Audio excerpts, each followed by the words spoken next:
stones will never change or build so strict and blind. The more we learn, the less we lose. We can run to the streets, defeat the enemies, or we can drown the sea with freedom voices. If there was a dream we could have facing, we need them now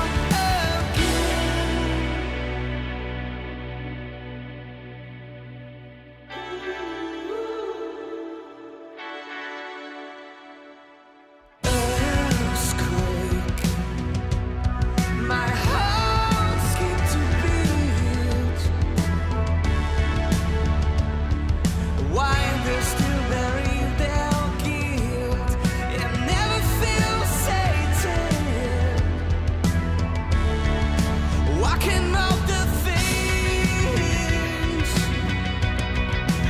we once believed in. We can run to the streets, defeat the enemies, or we can drown the city with freedom voices. If there was a dream we could have facing, we need them now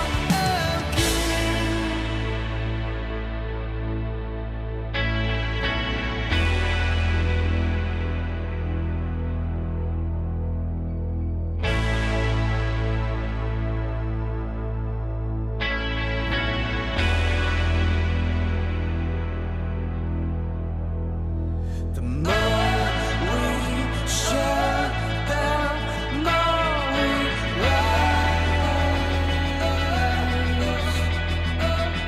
The more we let down, more we rise.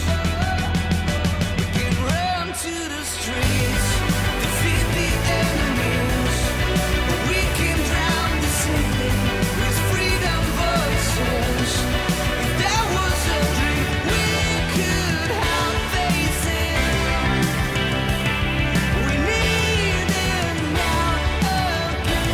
We can run to the streets, defeat the enemies, or we can drown the city with freedom voices. If there was a dream we could have facing, we need them now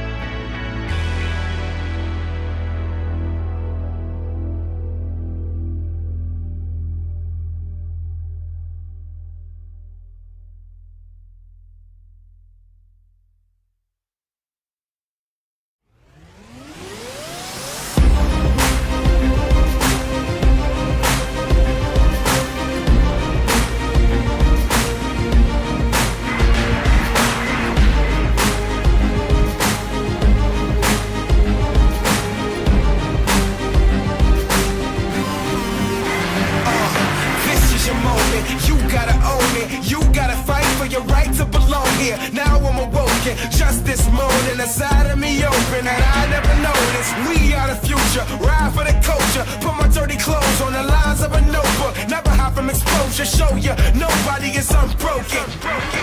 Remember my name. You see my face every breath that you take. Just when you think I was torn down in flames, I'm born again. All of my dark days are gone. You will remember. Yeah, you will remember. Yeah, you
Greetings and welcome to the eNASCAR Coca-Cola iRacing Series Countdown to Green, live tonight from the virtual Las Vegas Motor Speedway. I am Blake McCandless, and in a couple of moments, I'll be joined by Chris Overland, Brandon Cattell, and Michael Guerrilla. But before we see where the chips stack up tonight here in Las Vegas, let's take a step back 7 days ago and what round number 2 had to offer these drivers at the Homestead Miami Speedway. It's the pace car going to dive down it in this time. We're happy you're spending your Tuesday night with us on the iRacing Sports Network. Let's go racing from Homestead.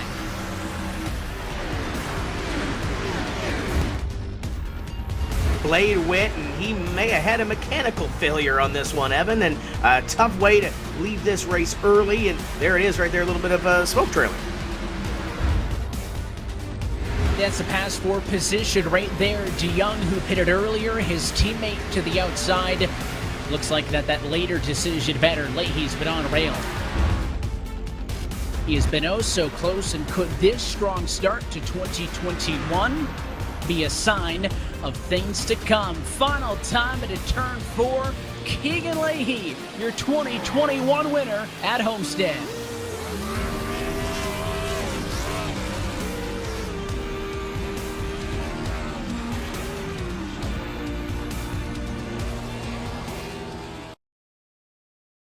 And at the end of the day, it is Keegan Leahy who gets career win number 8 and takes down the second race of 2021. And Brandon, I'll start with you and our panel of drivers. When a lot of drivers think about an entire season, usually Daytona is one of those races. You run it, but it's not a true test. Like when you go to a track like Homestead Miami, a track you need to be fast at to win a championship. So considering that, what are your thoughts after Homestead? First off, it's nice to have you, Blake, here in the booth with us. That's awesome to see, buddy. Just want to say that qualifying is going to be very important for the rest of the season. As you guys saw, Keegan Leahy qualified on the pole. He led all the laps, went on to not all the laps, led most of the laps, and went on to victory. Qualifying is going to be key if you're going to get a win this season. If you're going to start up front, you're going to do good. So that's just one of the main factors for the rest of the season that you have to focus on if you're going to win a race.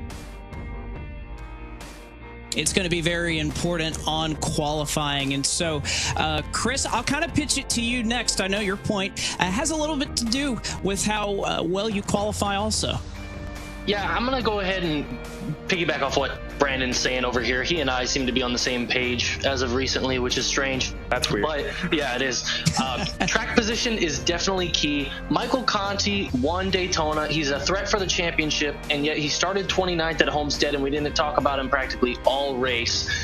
It's been very difficult for these drivers to formulate a pass. A lot of different strategies are being employed for drivers to maintain or gain track position. We saw it last week with Bob Bryant trying the one-stop strategy. A bunch of other drivers tried to stretch it and couldn't make it, Brian Schoenberg being one of them. So track position, definitely key. I guess you could throw in the strategy aspect of all of that as well, but with no cautions, it's really difficult to have any kind of strategy play out. It really is. And Malik Ray, he was another driver that tried a two-stopper. It was really just Bob Bryant that was able to make it work. But Michael, with a lot of rookies in the series, didn't think we'd be talking about this, but a lack of cautions has been a key talking point in this series so far. Yeah, Blake, and I guess I'm a piggyback off of Chris's idea of what he mentioned, and the fact that last week at Homestead, we saw a very, very tame race. From green flag to checkers, we saw drivers settle in, making calculated passes, and even in situations where you see on your screen where people were going 4 wide, drivers were cool, calm, and collected, and these guys all made their way without any major incidents on the track. And as Blake mentioned, we haven't had a caution at all this season in the 2021 Coca-Cola iRacing season. So that's just one of those things where these drivers are showcasing their talents. They're really showing the driving standards in this series and showing what it takes to be a part of this series, and it's a true testament to all these drivers in the series. Hey, can you believe that, Michael? Race car drivers being calm and collective. Yeah. You can't believe it. It has nothing to do. It has nothing to do with the fact that the three of us aren't in the series anymore, I'm sure. Oh, man. Yeah. Well, better to have loved and lost than never to have loved at all. I'm the lone driver in this panel that has never been in this series, so. Fair enough. Fair enough. But, and I'll kind of talk to you guys about this as well. Obviously, this is a key point where everybody, you have an entire off season, you prepare a car for Daytona, but I think, especially, I'll let you guys speak to this a little bit, how much preparing setups for this. I'll pitch this to you first, Brandon, about getting comfortable with what type of car you want to build. Very similar track type from Homestead last week to not only Vegas this week, but as we continue to move forward through this season. Yeah, well, you got to look at the racetracks that we've raced on here. Homestead Miami Speedway, Las Vegas Motor Speedway, both have progressive banking, both very similar length, obviously 1.5 mile racetracks. The only main difference is Homestead is relatively smoother than Las Vegas. So tonight you'll see drivers maybe shove up the hill a lot in turns 1 and 2 when they'll be side by side, and that could cause wrecks. You never know. But Las Vegas Motor Speedway, yes, very similar. So you'll see a lot of the people from last week who are running well, running at Vegas tonight. Yeah, I know me and Michael have been in our fair share of incidents here at Las Vegas together. I definitely think that this track is significantly different from Homestead in the way that you attack the setup and attack building it, because turns 1 and 2 are so much different than turns 3 and 4. Turns 3 and 4 are a lot smoother. Turns 1 and 2, you actually kind of have an option of what lane you want to run. If you want the car to set up to go over the bumps really well, you can actually work the bottom here and have your car a little bit freer for 3 and 4. So I do like Vegas a little bit more over Homestead, but I mean, the stats show that in my career. Well, for myself, I'm a more of a Homestead guy, but I mean, when you look at the scope of it in general with the 1.5 miles and how very limited 1.5 miles we have in the season, going to tracks like Homestead and Las Vegas very early in the season are going to set these drivers notebooks and setup books for how they're going to set up for the end of the season when we get down to tracks like Darlington, which is just under 1.5 miles, or even the likes of Texas in the playoffs. And Chris, you're telling me that you like a track that you perform at better statistically. I can't imagine why you would say that. Oh, no, there's no other reason. No other reason. Absolutely not. Well, all right, guys. But speaking of our Homestead Miami winner, we were able to catch up with Keegan Leahy and get a little bit of an insight not only to what he's doing in iRacing on the track, but also off the track. Let's take a listen. It all started with the qualifying effort. I got to start up front. Seems like most of my wins kind of come from really good starts as well. It's really hard to make your way through the field in these races because everyone's so close and so good. So yeah, I started up front and pretty much led most of the laps, and that's how most of my wins have been like that, where I get the lead early and kind of maintain that as long as I can. I've lost a lot of those like that as well, where I've led the first half. But luckily there were no cautions. I was really praying for no cautions, and nice and boring, just how I like it. I'm not really sure how stuff will change. My goal, like my personal expectation for myself, is to keep my motivation up and make sure I don't slack off, basically. I need to keep my performance up, and I need to keep my confidence up too. If I start having bad performances before the playoffs start, then that's not good. Yeah, I'm gonna keep it up, hopefully get a few more wins, because it matters too. I think we get bonus points to start the playoffs, 3 bonus points per win. So I'm going for those. I just graduated this year, actually. So I graduated from Dalhousie, and I have a meteorology degree, diploma, and a physics degree. So, you know, one day I think I'll be an operational forecaster for Environment Canada, maybe at the Hurricane Center. Yes, we have a Hurricane Center in Canada. We get hit by those sometimes. But yeah, so eventually I want to get into meteorology, and besides that, I really like storm chasing. Don't get too many of the thunderstorms up here. I like my cat, who is biting at me right now. And yeah, I like to play poker and stuff, play other video games, Halo 3. I think my first spark, like when I first really got into enjoying weather and meteorology and storms and stuff, was when we got hit by Hurricane Juan in 2003. So a lot of Nova Scotians will remember that, people from Halifax.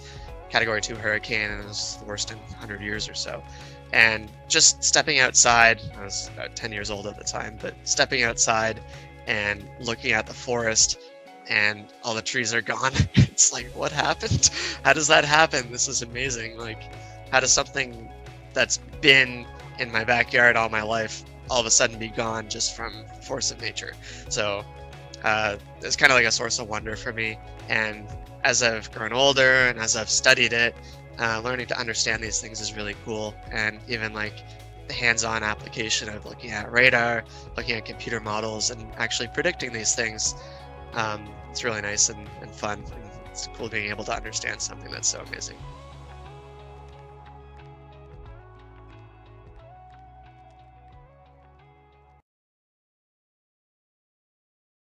You know, with all that weather talk, guys, I think Keegan may be looking at getting himself a nickname. I don't know, Brandon. What do you think? Yeah, from sim racer to now the weatherman, he's got a lot going on for him there outside of sim racing. That's really cool to see. Maybe we're gonna have to get him up in the booth one time and ask him if Darrell Waltrip's vortex theory is true or not. Oh my gosh. Man.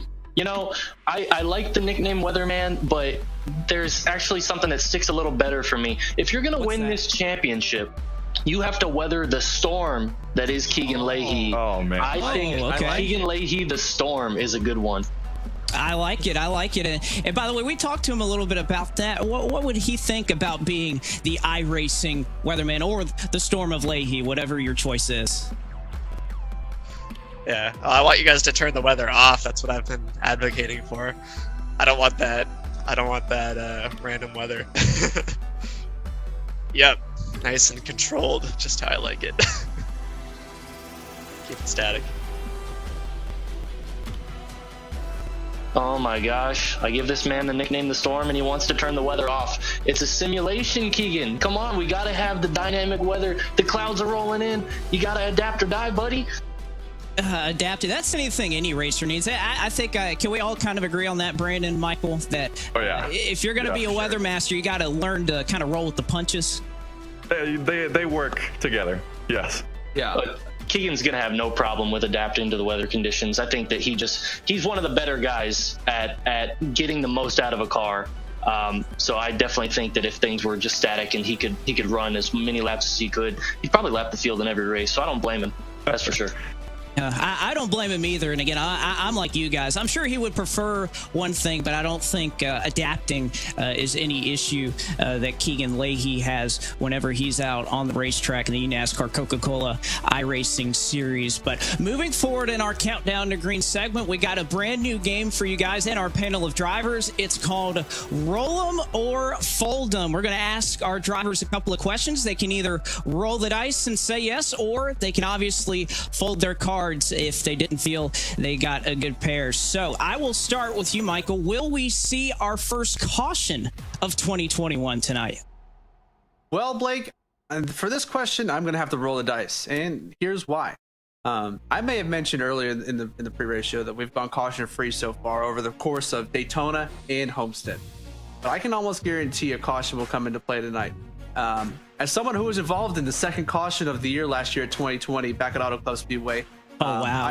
Yeah, it's just incredible that was one of the stats that we pulled up. But yeah, it's just one of those things where I can just feel it coming in the way that Las Vegas plays out. Even though it may feel very wide on the whole premise of it, once you get down to those bottom lanes, especially in turns 1 and 2, as we mentioned, that bumps start to become a factor. And as soon as you hit those bumps, it's very easy to shoot up into the cars in the outside lane of you and cause a huge chain reaction wreck. And one of those instances was last year at Las Vegas, where we saw a huge pileup occur on a late race restart.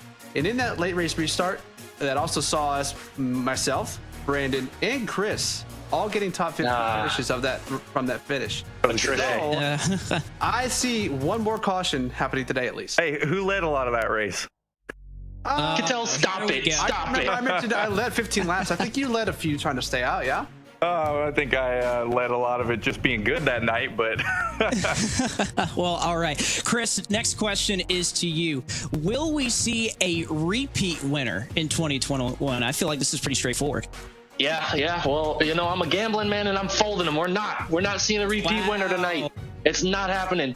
We're not seeing a repeat winner this entire year. The playoffs, the wins matter. We're going to see everybody get one win.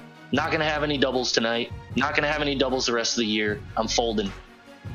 Wow. I'm kind of shocked to hear that, Chris, but nevertheless, that's why we give you the option. Brandon, I'll start with you. Your first question. Will we continue to see Flying Ryan Luza's dominance continue throughout the season? All right, well, you have to look at the stats here. My man, Ryan Luza, bare minimum 3 wins a year in the eNASCAR Coca-Cola iRacing series.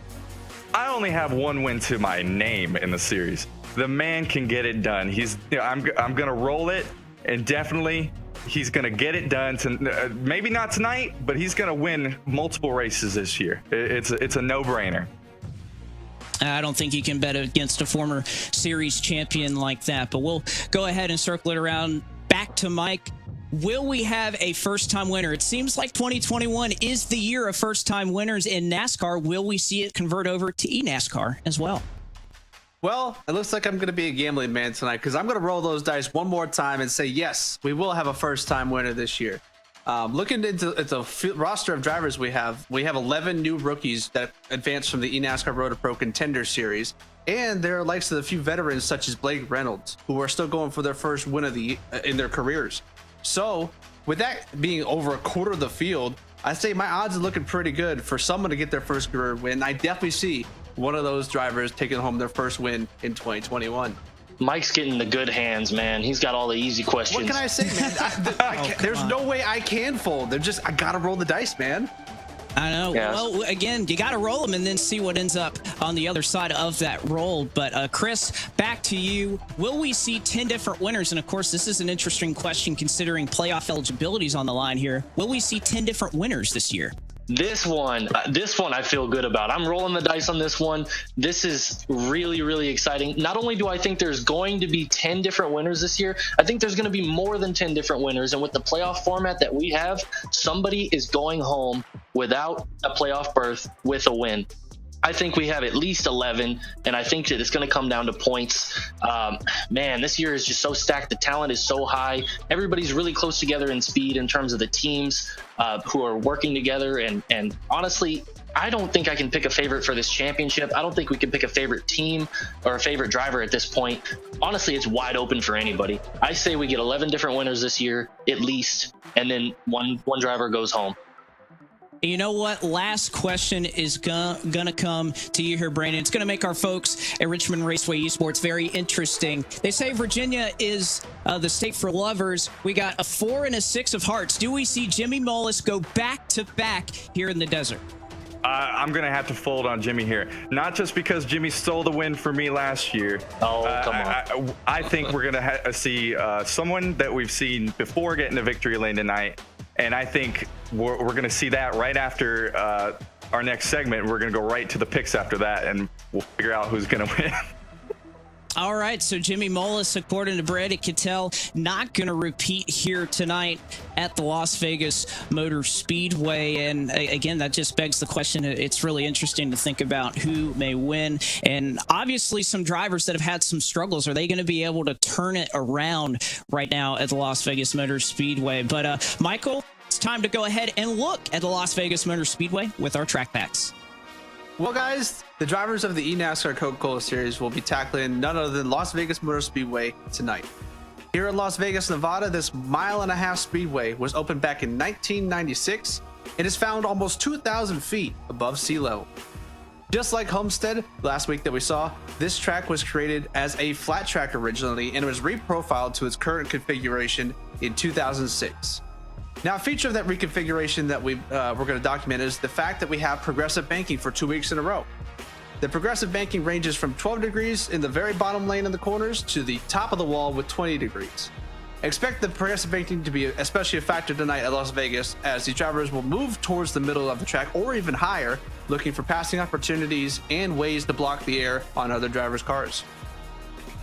You know, I was actually going to refer that to you, Chris. Do you think we're going to see a little bit? I know multiple grooves. It's definitely a 1 and 2 guys trying to get that clean air. Do you think we'll see that tonight? Oh, man, we're going to be ripping the top.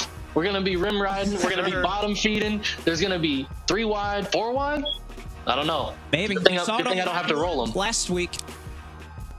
Lap 1 last week, we saw some 4 wide, and again, we didn't have a caution. We have still yet to have a caution in 2021, so yes. It'll be interesting to see exactly what happens. But guys, it's time to put your money where your mouth is, especially when we talk about Las Vegas. It is time for picks, and you know what, Brandon, you're my guy, but I got to be a little harsh on you. Looking at that point total there with the picks, it is not that high. Doesn't look too at good, that. does it? Half It does not of the look good.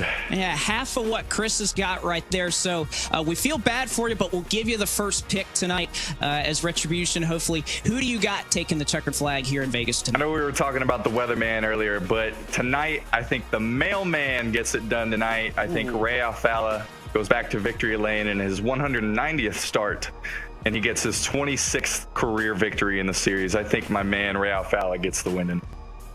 All right, Chris. Well, we gave Brandon the easy answer, picking the 4-time champion. So I'll let you go ahead and pick next. Who do you think? Yeah, that's just cheating. I'm gonna go with some analytics here. I'm not just gonna pick Ray because Ray wins everything. I'm going with Corey Vincent. Corey won here in 2016. He's second in points. He's one of 2 drivers who have finished in the top 10 this year in both races. So Corey Vincent is my pick. Michael, get that look off your face. Did you pick the same guy as me? Well, Chris, you're picking the same guy as somebody 2 weeks in a row. Oh my god! It's For those of you watching at home, they don't tell us who we pick before these races. So this is just unbelievable. I can't make up any points on you, man. Yeah, I mean, at this point, as long as Ray doesn't win, I'm going to keep my margin. But for the reasons I picked Corey is just the past few years, he's been producing solid 1.5-mile track finishes the last couple of seasons. And let's be frank, we haven't really talked about him a lot this year, and he's sitting second in the point standings. So that change that Team Dillon Esports has definitely done something for that driver, and he's going to definitely put up a solid production tonight here at Las Vegas. Well, I'm glad we're finding. You know what this means, boys? What? I have a chance tonight. I have a chance. Oh my god! You do have a big deficit to catch up on, so tonight's would be the night. I was about to say, if Corey Vincent has a bad night, not that we want to root against anybody, but Brandon, it'll, by the time we get James back in here, you may be a little bit happier when we get to this. Hey, I might go fly to Vegas after this if Ray Alfala has a good night, and go bet on something myself.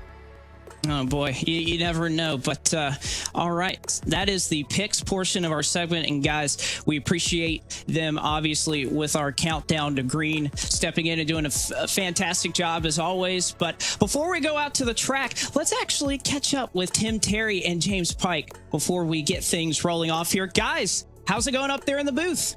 It's going great so far, Blake. The countdown show has gone well, and I'm looking forward to seeing this race play out. 134 laps at the Las Vegas Motor Speedway. And James, what do we expect tonight? What's your thoughts heading into round number 3? I think first and foremost, I think it's a little bit crazy that the Beards get to take over the big show here in just a few moments. So we'll see how well that goes. If the facial hair brings us a good broadcast. But so far as the race is concerned, it should be a lot of fun just because this is a track with this package that creates a lot of really close racing at high speeds. There aren't too many other places outside of Daytona and Talladega that you see drivers go this kind of fast. So I think they're going to be all over each other for just about the entirety of the race, and it should be entertaining to watch across the board. Yeah, it's going to be entertaining to watch. Nice play on the 4 and the 6, by the way, a little bit earlier, Blake, when you look at all the puns that we have here. And that was great. And we're going to see some chips on the table. We're going to see some cards flying. There's going to be somebody happy at the end. Yeah, exactly. Get it all out now.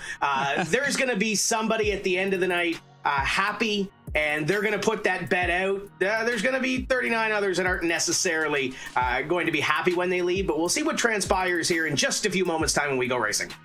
We certainly will. So everybody sit back, relax, and if you can, grab an ice cold Coca-Cola and enjoy round number 3 of the eNASCAR Coca-Cola iRacing series right after this.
This Coca-Cola Zero Sugar tastes mighty delicious. Come on, buddy. But If you keep lying like this, you'll be a puppet forever. it's the honest truth. You're right. It's delicious. I never lie.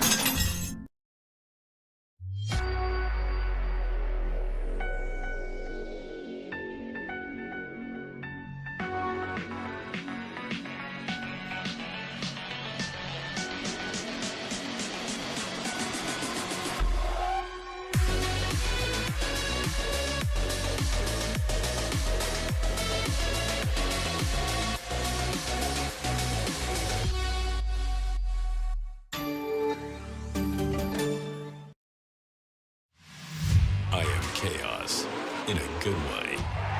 I am everything you want to see at once. Coming at you like a comet on fire. I am bumping, banging, and battling to the finish. It is all on the line. Because if you can conquer this series, you can conquer anything. That was some intense racing. I am the NASCAR Camping World Truck Series. I am NASCAR.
This is our series, where the stakes are always higher, where virtual meets reality.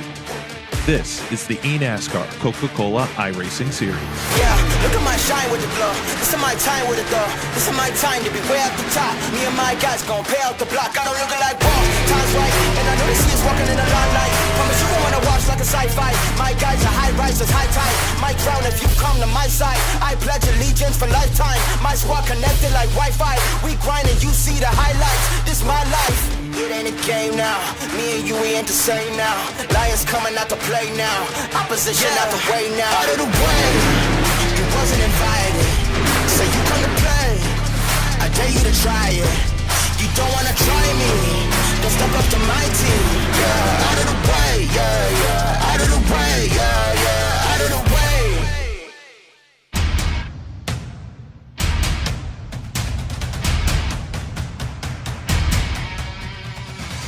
The road to $300,000 goes west to Sim City for round number 3 of the eNASCAR Coca-Cola iRacing Series.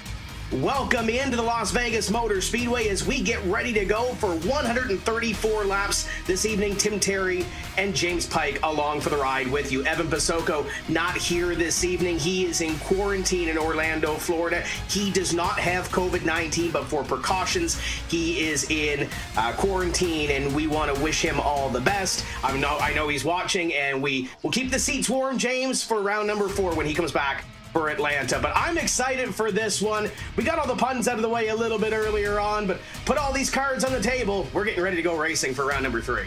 First and foremost, I'll second what you said. Glad that Evan hasn't tested positive, and we look forward to seeing him in Atlanta in a few weeks' time. But this Las Vegas racetrack was the place that NASCAR used for the initial testing of this NA18D aero package that they use in the NASCAR Cup Series at these mile-and-a-half tracks. So you're going to see some prototypical racing for this package. What does that mean? It means that it's really hard to get away from somebody in the pack. Whether or not you're the leader or buried in 25th, you're going to be pretty bunched bunched up together. It's really tough to get away from one another, really tough to create space, and carrying momentum on corner exit is so important here at Las Vegas. You have to keep the motor wound up if you want to keep the lap times down.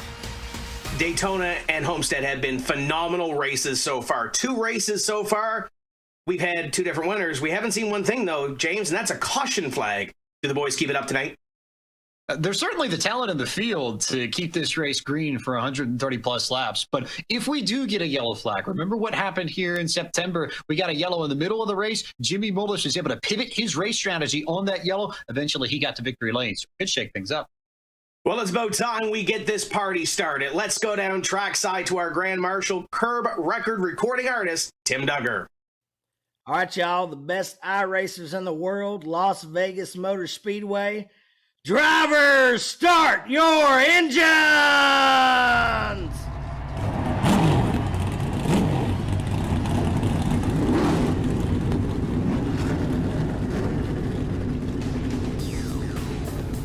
Cars are gridded and getting ready to roll, and a familiar face on the front row. How about last year's winner at this racetrack, Jimmy Mullis, going to lead us to green in the Richmond Raceway Esports Sunoco Racing, number 46, Mitchell DeYoung, the rookie on the outside, Corey Vincent on the inside of row at number 2 to the outside of the Stuart Haas Fan Club 41 of Dylan Duvall. We've got Nathan Lyon, Casey Kerwin, row number 3, Graham Bolden, Blake Reynolds make up row number 4, and James row 5 is Ryan Luza and Stephen Wilson.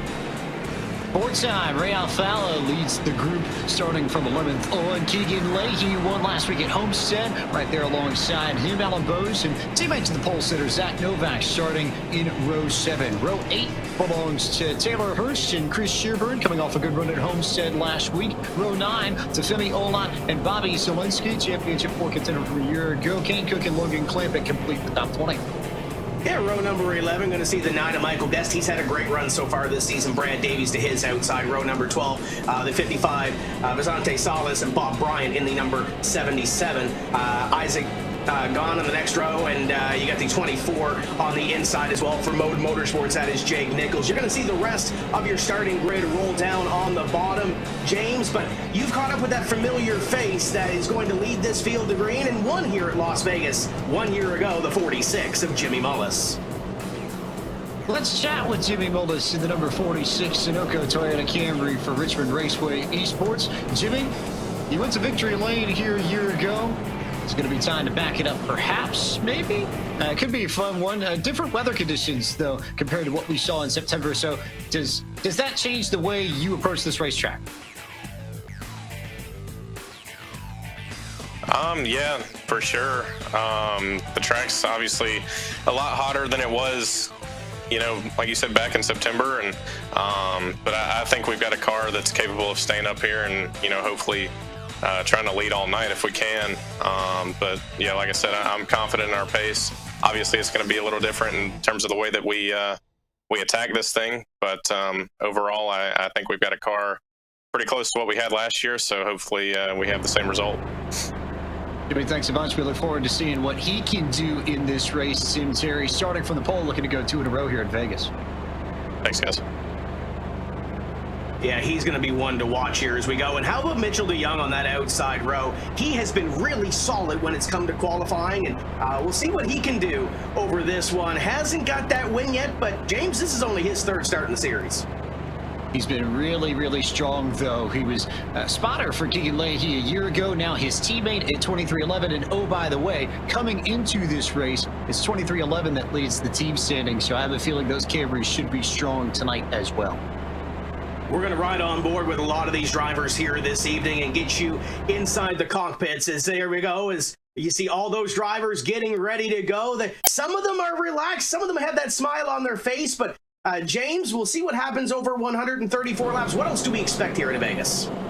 Las Vegas Motor Speedway, 1.5 mile racetrack just outside of the center of Las Vegas, Nevada. 130 laps, 201 miles, 323 kilometers will race tonight. Pit road speed is 50 miles an hour. The Delta, 25 seconds. 4 sets of tires available to these drivers. A 55 to 60 lap fuel window if we go green all the way through it. And Jimmy Mullis, the defending race winner from September.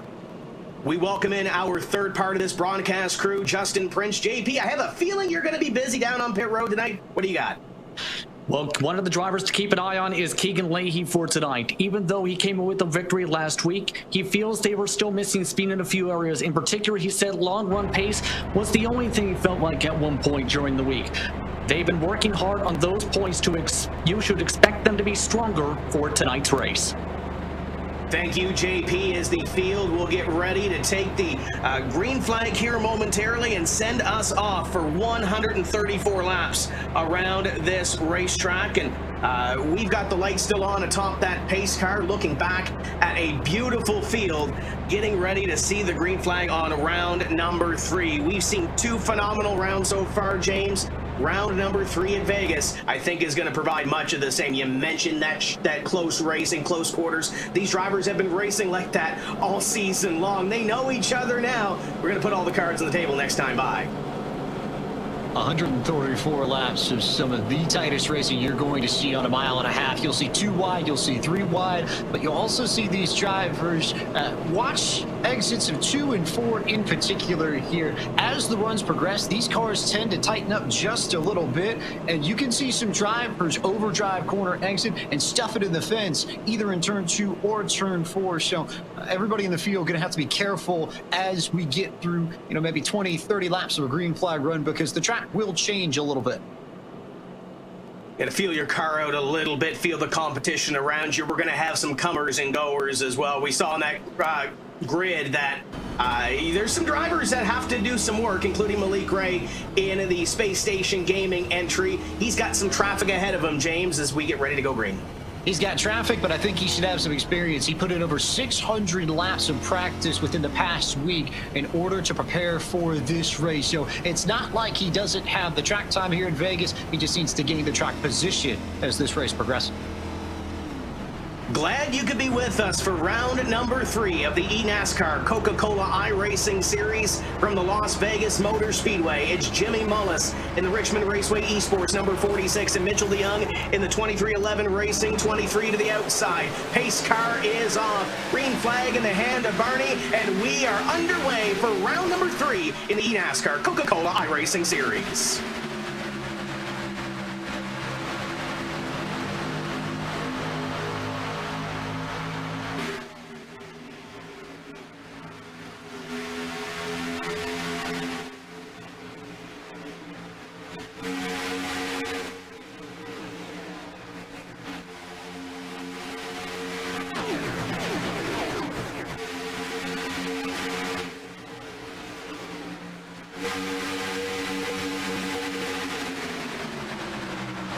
High-speed pace lap coming through lap number 1. The 46 of Jimmy Mullis going to lead. But, James, we saw a little bit of shifting up there on that outside line. Nathan Lyon in the 6 is going to lead the train on the outside. Lyon's got a solid piece. The Roush Fenway racing cars tend to be strong here in Vegas, so I'm not surprised to see Lyon up top there. And one of the 2311 drivers that we talked about just before we went green flag racing, it's the 23 of Mitchell DeYoung hanging right up to the outside of Casey Kerwin for exit. Jimmy Mullis goes to the outside and kind of occupied both lines there, James, but now the 3 of Corey Vincent goes to the inside. He's had a couple of really good races to kick off 2021. Sits 3rd in the points, top driver in points without a win. He's been to victory lane here before. He may do it again as they are side by side for the lead. The Coke Zero number 3 going to try to take that advantage. Going to be Mullis at the stripe, but Corey Vincent's looking. When you combine the fact that he won here in this series in 2016 and he had a great run at Homestead Miami last week, finished 6th, I'm not surprised that 2 of our 3 drivers in the pre-race panel picked Corey Vincent to win, and he's showing the strength of that number 3 Coca-Cola Zero Sugar Chevy Camaro early. Look at this field, still side by side. Great display of racing as they come up out of corner number 4 and continue to go 2. And there's starting to be maybe a little bit of 3 wide. The Stuart Haas teammates side by side as the 41 of Duval to the outside. Graham Boland in the new colors this week going to the inside. And you're going to see some drivers start to move here. Everybody is so bunched up together. But, James, how do you make the move knowing that everybody is so tight here? I think it goes back to, big moves there throughout the middle of the field. One car sideways and down and around in the middle of the trial bowl. First yellow flag of the evening, and that's the 2311 machine of Mitchell DeYoung that we just talked about. I thought I saw some smoke off the 23 car, so I don't know if there may have been a mechanical issue or not with his machine, but we'll take a look at the replay in just a moment and see what happened to the 23 car. I believe he may have had a little bit of help, but the 23 still trying to get that thing fired again and rolling, but he's going to lose a ton of time here as we'll take a look at the replay to see what brought out our first caution, not only of this race, but of this 2021 season. You're going to see the 23 right there, a little contact with looks like the 10 of Graham Bolin, and everybody, that was a great job to avoid. And you mentioned it, James, might have been a little bit of a mechanical issue. Did he blow the motor here? I thought I saw that telltale sign of smoke. I wasn't sure on first glance, but I looked at it the second time, and it definitely looks like he blew up, which these drivers are going to run tight on tape here. They're going to push it right on the edge of just the exact amount of tape you can run without pushing the engine temperatures too high in order to run in a pack. And I think, unfortunately, for Mitchell DeYoung, that's exactly what happened. Just too much tape on the nose early, couldn't get enough air on the nose, and what had been a great start to the season is going to be dampened here by that engine failure very early on in tonight's event. We saw that early last week at a Blade Wit when he had motor issues, and he talked about aggressively on the tape. If you're sitting in one of these race cars, James, and you see that 23 car cork the motor, are you thinking in the back of your mind after these first couple laps, are you talking with your crew chief, checking the temperatures, trying to figure out what you need to do to get it to the first pit stop? Obviously, we didn't see anybody come down pit road here, but what's the mindset maybe of one of these drivers that's going through here?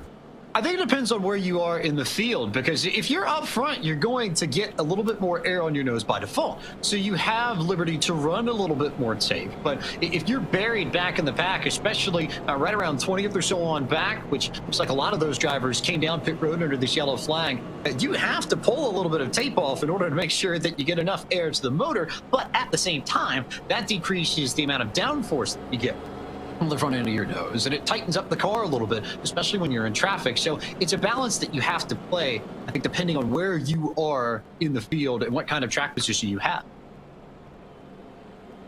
So the first caution flag of the season slows us down on lap number 7. Your leader is Corey Vincent, Jimmy Mullis in second, and looking back to third is Ryan Luza. And you look at the last 5 years at this racetrack, James, those three have been to victory lane. It's been nobody else. You have to look back to Brad Davies. He's the only other active winner at this racetrack in this race in car number 88 for JRM. So the top three, we always say later on the cream rises to the top, but the cream might already be here. I think you might not be too off about that, especially with Luza, especially as we'll get set to take one more look at what happened to Mitchell DeYoung in his number 23 car. We're riding on with the 23, and you'll hear the engine pop, and then everybody start to spin. He slowed up so dramatically in front of the field that it was almost a certainty he was going to get run over by somebody. There's just not enough room to react. That should have been about a 15-car wreck with the whole field bearing down on him, but the field did a great job trying to avoid the spinning DoorDash number 23. Field getting ready to take the green flag. The pace car lights are off, and we will see that number 3 of Corey Vincent lead this field back to the restart. We'll have 8 laps completed, this time behind Jimmy Mullis and the exit teammates in row number 2. Look at that, Ryan Luza, Casey Kerwin occupying that second row with Nathan Lyon in 5th. Pace car is off. The 3 of Corey Vincent is in control of this field. First restart of the season. Green flag flies, and we are underway. Now we'll see who gets where. A great start, though, by that 3 of Corey Vincent. Good work from Vincent to get down to the bottom early. Same for Jimmy Mullis. And then the exit cars going door to door. I was about to say before we got that replay that Ryan Luza had a streak of 3 consecutive victories here snapped. I have a feeling he wants to rectify that on first crack and get around Mullis and Vincent and try and get to the race lead early. And all those races happened early in the season when he won in those 3 consecutive years, and this one happening on race number 3. So it could be a good omen for Ryan Luza. But how about the 17 of Wilson? What a great run for the Roush Fenway driver up here in position number 5. His teammate right in behind him, but a great qualifying effort for the rookie in this series. And now mixing it up with these guys up in front. Speaking about mixing it up, we may have a new leader here. The 46 of Mullis goes to the lead, and he'll leave the 2 behind him side by side. That is the 3 of Vincent and the 4 of Luza up top. Good battle for second and a good run with the 17 machine. As we take a look at Corey Vincent, really calm, cool, and collected, given how hard they're racing at the front of the field. But that's Corey's personality. He's not necessarily the most, I guess, showy of drivers, just very, very calm and at peace, I think, with everything.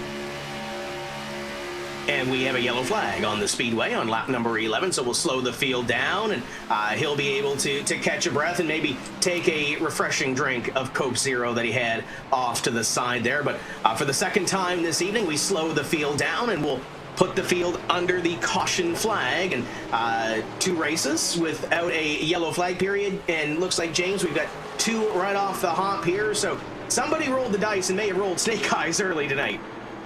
I believe it was Michael Grillia who said he was going to roll them when asked whether or not we'd have a yellow flag, and he can go ahead and cash out his winnings because he's been proven right twice in the first few laps here. But we'll keep an eye on the replays forthcoming and see just how many cars got caught up in this incident. I saw a few of them going around in turn 3, and this looked a little bit bigger than that initial incident with Mitchell de Jong a few laps prior.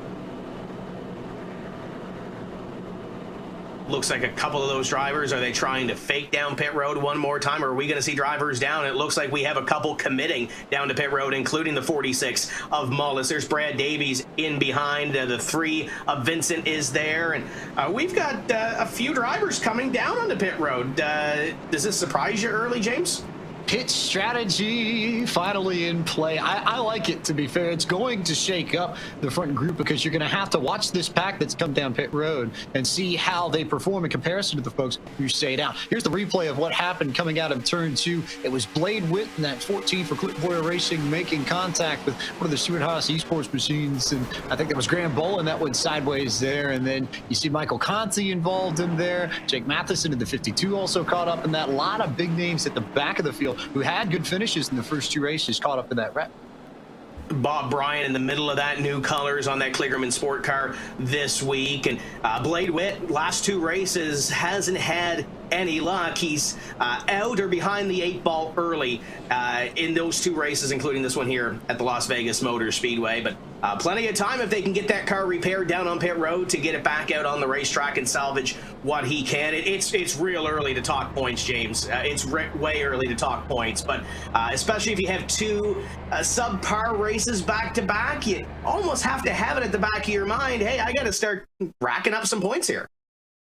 You figure at some point it's going to need to change, and the luck is going to have to reverse for Blade Witt. The good news, though, for this 14 cars, I look at it, there's not too much damage. Yes, aero matters here. Yes, cosmetic damage will hurt you a little bit, but it's not a significant amount of damage that's on the left side of his machine. So if he could get tucked up in the pack, he might be able to sort of ride behind some other drivers who can poke holes for him, clear paths through the field, and get him back up to the front. So now the field kind of changes up in front with those drivers coming down pit road to get that those tires and get the pit strategy underway. Yeah, we do have Ryan Luza up in front, but we talk about the 17 again as Steven Wilson. Solid qualifying effort, qualified 10th, but quickly has worked his way up to position number 2. His teammate Barouche Fenway behind him and Nathan Lyon. We saw some rookies early at Daytona have some great runs. We mentioned Mitchell de Jong has had a couple of good races leading into what happened tonight. But we'll take a look at this replay. And Michael Conti was right in the middle of it. Speaking of drivers who excelled at Daytona, it's taken on board here, James, with the WR1 Sim Chassis car of Michael Conti down the back. I think this just shows it so well how tough it is to avoid incidents when you are buried at the back of the pack and all these cars are so close together. It's almost like Daytona and Talladega in terms of wreck avoidance, because the backstretch here is narrower than you would think, especially if you get a wreck that involves 5 or 6 cars. So it's up right there for Conti, but he didn't really have anywhere to go to avoid the incident that unfolded in front of him. I think the big point I'm going to take from that is when it happens here, it's going to happen quick, because it looked like from that field, from that onboard, Michael had the thing cleared, and then all of a sudden Bob Bryant came bouncing off the wall. Nothing Bob could do, and really nothing Michael could do to avoid that. And two good cars, two big names out early, or behind the 8-ball early, as they try to salvage what they can with the damage that they have on their race car. Lap number 15 being worked. The lights atop the pace car have been extinguished, so we will go back to green flag racing next time by. And we've got Exet on the inside, we've got Roush Fenway on the outside, so we're starting to see that team dynamic up front in the field. We'd seen it with Exet from the job of the green flag, and Roush Fenway's climbed up nicely. Steven Wilson's come from 10th to 2nd, and I have to believe there might be something going with the 17 this week. We saw Chris Buescher have a great run on Sunday in the real-life 17 for Roush Fenway Racing, and now Steven Wilson driving that car in the Coke Series, having a solid run early with Nathan Lyon in tow, and I think they'd love it if they could come away with a 1-2 finish, which is still a long way to go, but if you can maintain the track position, it means a lot more here at Vegas than I think you would initially suspect. Yeah, the 17 has gone to victory lane with Colin Keister before in this series. Steven Wilson looking to take those winning ways and put it up into victory lane, but still plenty of laps to get it done. Pace car is in, and we are getting ready to go back to the green flag, and Flying Ryan already on the hammer. Green flag flies as they come by the start finish. Maybe not a huge surprise that Ryan Luja immediately jumps out by, 2-3 car lengths, if that. The question is, who's going to win this battle for second between Kerwin and Wilson and Lyon and Dylan Duval, who really is carrying the banner for Stuart Haas Racing after Graham Boland got caught up in that incident a few laps ago. So as we complete lap number 16, we are going to be joined by our Grand Marshal for this evening, and that is Tim Duggar. And we want to thank Tim for joining us, and Tim, welcome into the eNASCAR Coca-Cola iRacing Series. Well, I started singing when I was a kid, just about like everybody does in church, and then I got a little band in high school and started playing clubs and bars.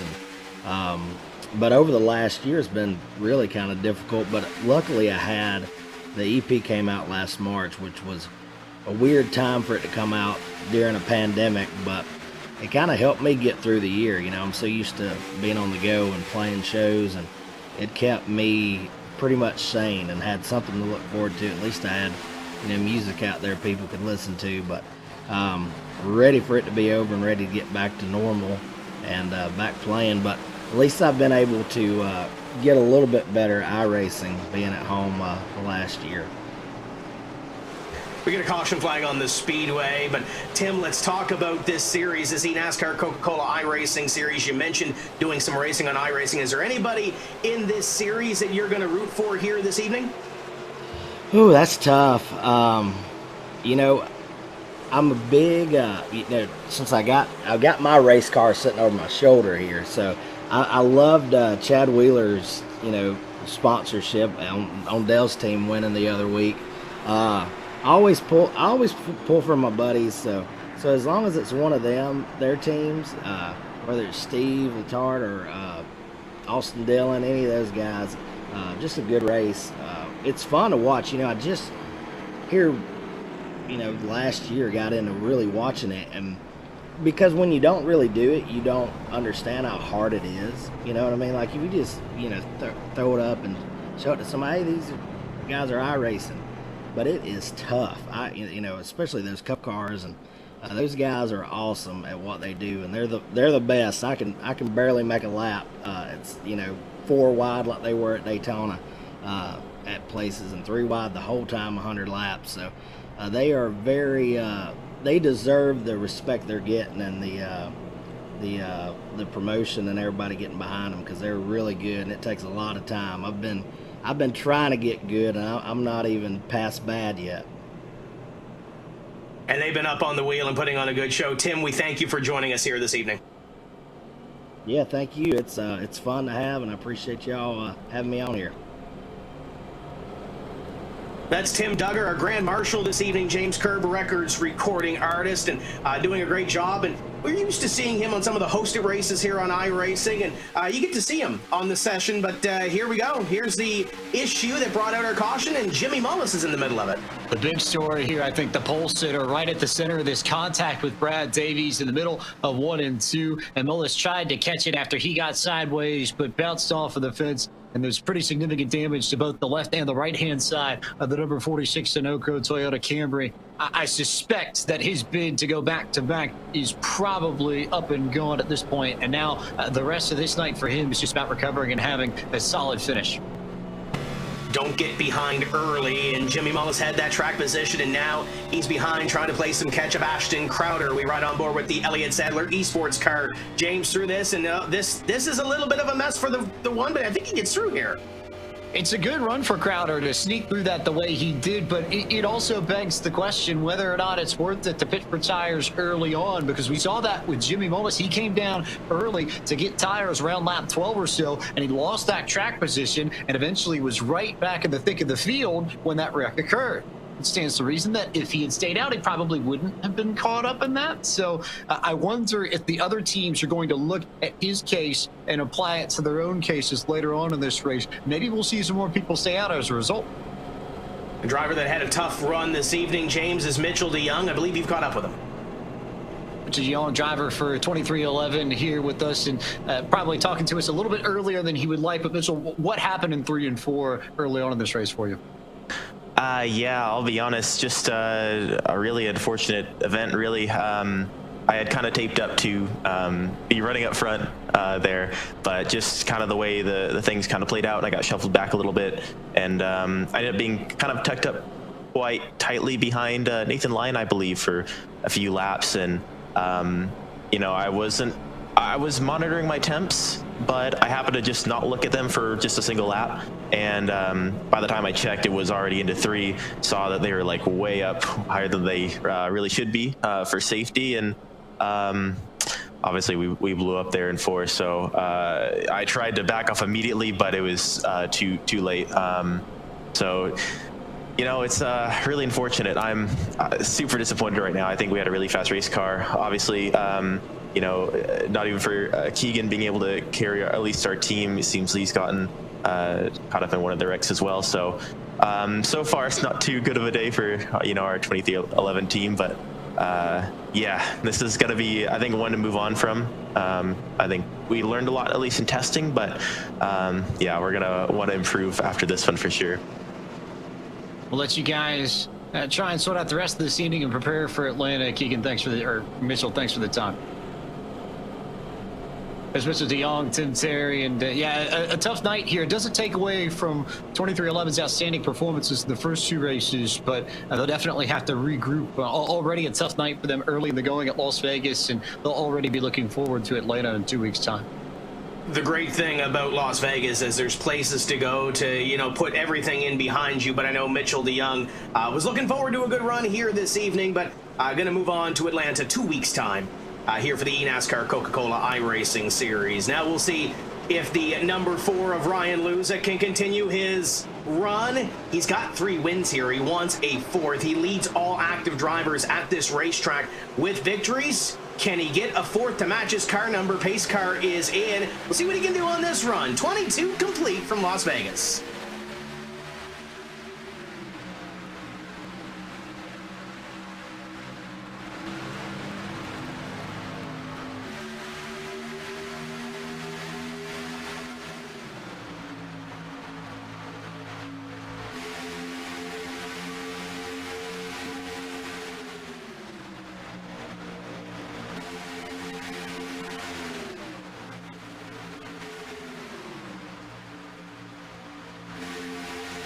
They come by to complete lap number 23, and up in front continues to be status quo. James, as Ryan Luza occupies the front, but still being challenged to the outside. Here comes that Roush Fenway number 17, the Fastenal Ford, as we've got a gaggle nest middle of the field here. Is that Ray Alfala trying to come through the field?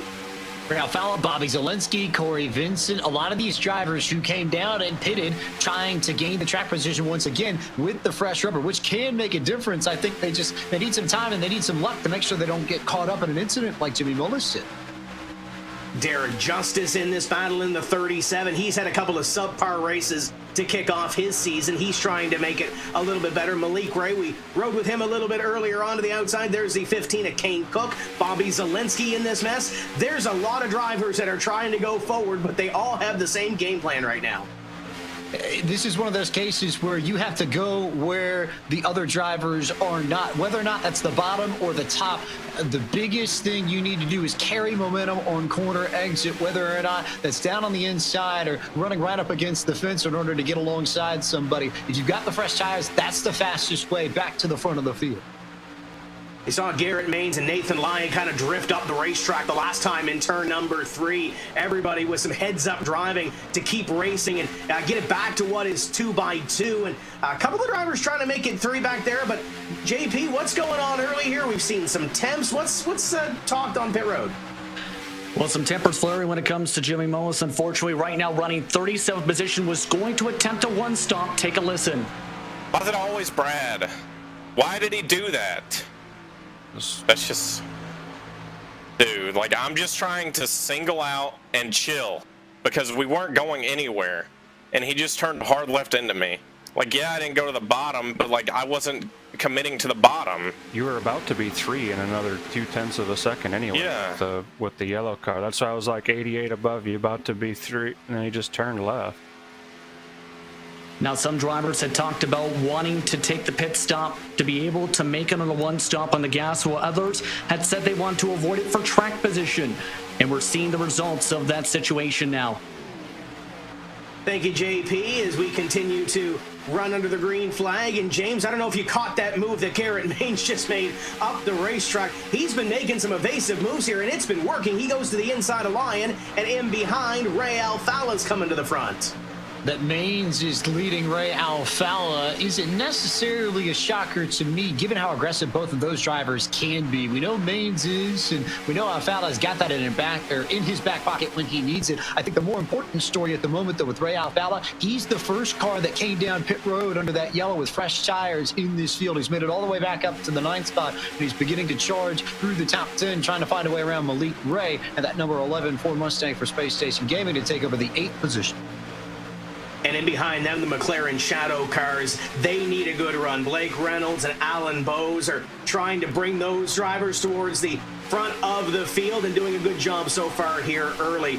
James, it's the end of season sale here on iRacing. You have an opportunity to head over to iRacing.com at that URL on your screen and get 2 years of iRacing for 25% off now through March 8th. I renewed my subscription last week. Perfect opportunity to do so. Head over to the iRacing.com and go to that URL and you can get all the information over there. 25% off. I love myself a good deal. I don't know about yourself. Absolutely. There aren't too many times a year where you get a deal like this, especially on a 2-year subscription. But if you think you're going to be around for the long haul, it's the best value of any of the subscriptions that iRacing has available. I re-upped for a 2-year just a little while ago, and I always go for a 2-year when I re-up. So enjoy the rest of us and be around for a little bit. You stick around, you might learn a few things, not only about these cars, but about the many other tracks and cars that iRacing has to offer. All the tracks and all the content that they have. I did some super late model racing at Nashville last week. That was pretty exciting. That was my fill behind the wheel. I'm better suited up here, James, than I am on the racetrack. But we continue to race, and this middle of the pack really hasn't calmed down a whole lot. We're starting to see some more drivers get to the front. There's Zach Novak. Oh, we got one around, and that will draw the caution.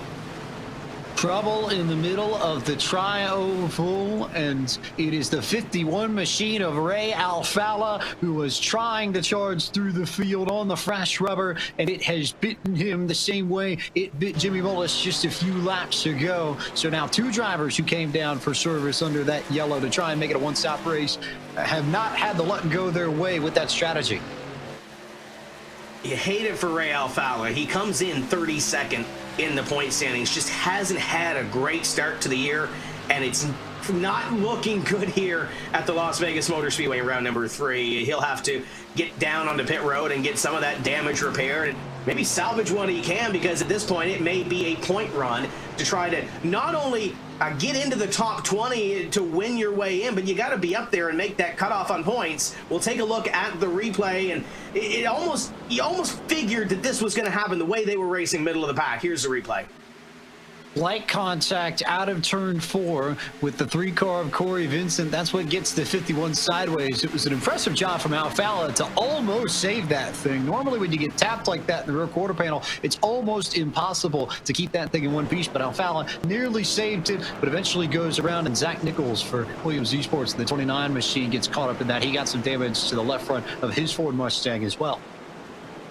Just needed a little more room on that front straightaway to get that thing saved. Great effort, though, by Ray Alfala to try to get that thing right. And here comes pit stops, as we will see a couple of replays here. And we saw it off the first incident that this could have been a bigger incident than it was. Blake Reynolds, hang on, coming out of corner number 4, and a couple of cars going sideways. Look at that run by Ray, go down to the inside, and Blake Reynolds gets away with this.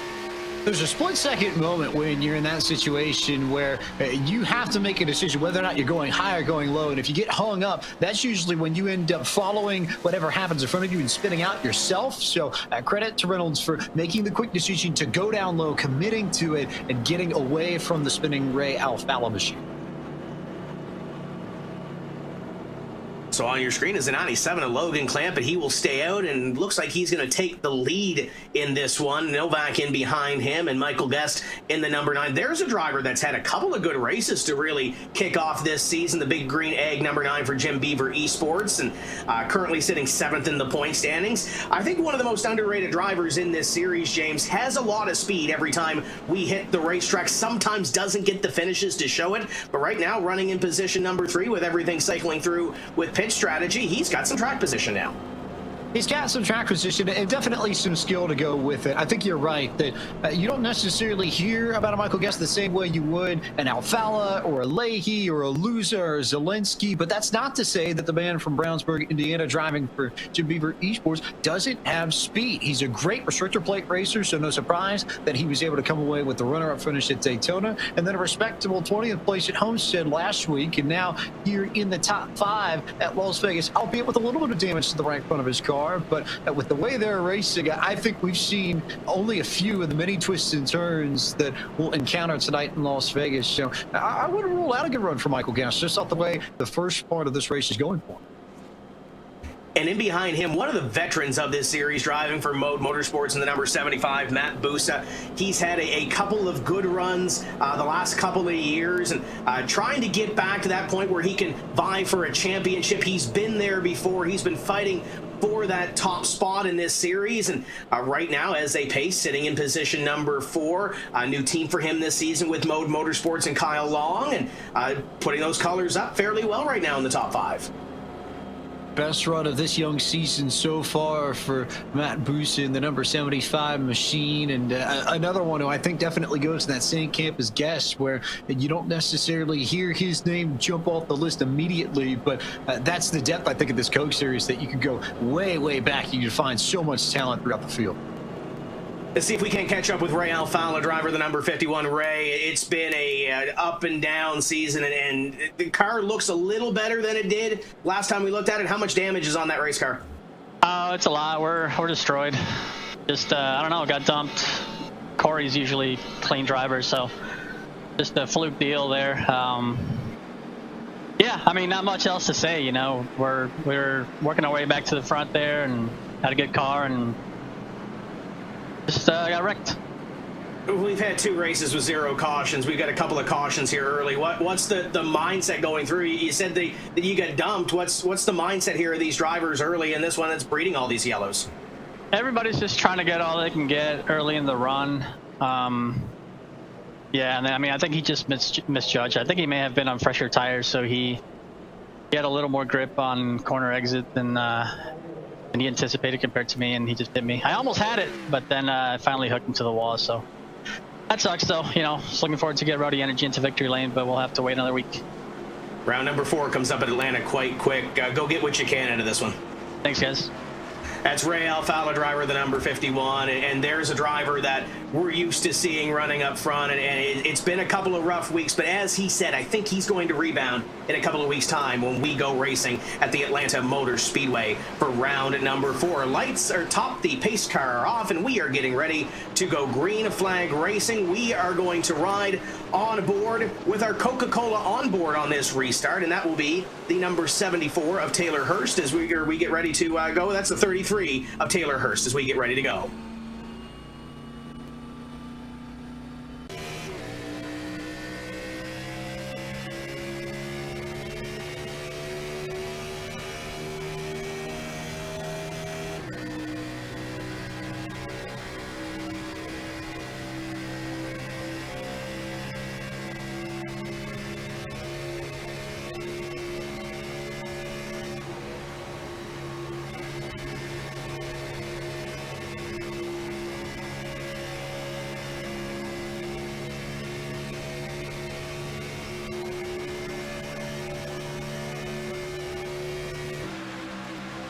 Team Dillon Esports, they're running pretty close, James. He had his teammate Corey Vincent up the road a little bit, but we got some changing up in front. Here comes Steven Wilson to the outside. What a huge run for Steven Wilson out of turn 2 to jump right around the outside of Logan Clampett. But of note, the top 5 on that restart stayed out. They did not come down to get fresh tires. You're seeing that pan out just a little bit further back, 3 wide. We're about 2 or 3 rows deep here as Garrett Maines is right in the middle of it, and they're going to go 4 wide into the corner. 4, can we fit 5 wide through here? It's back to 3 wide, stacked 2 deep. The 2 of Garrett Maines to the outside. Michael Guest kind of stuck in the middle, and we're going to go 4 once again. The 83 of Bobby Zielinski flashes the nose of the VRS Letard Esports car down to the inside, but Malik Ray is on the move. He's got Chris Shearburn in the 36 ahead of him. As they come up at a corner number 4, we may be 3 wide again.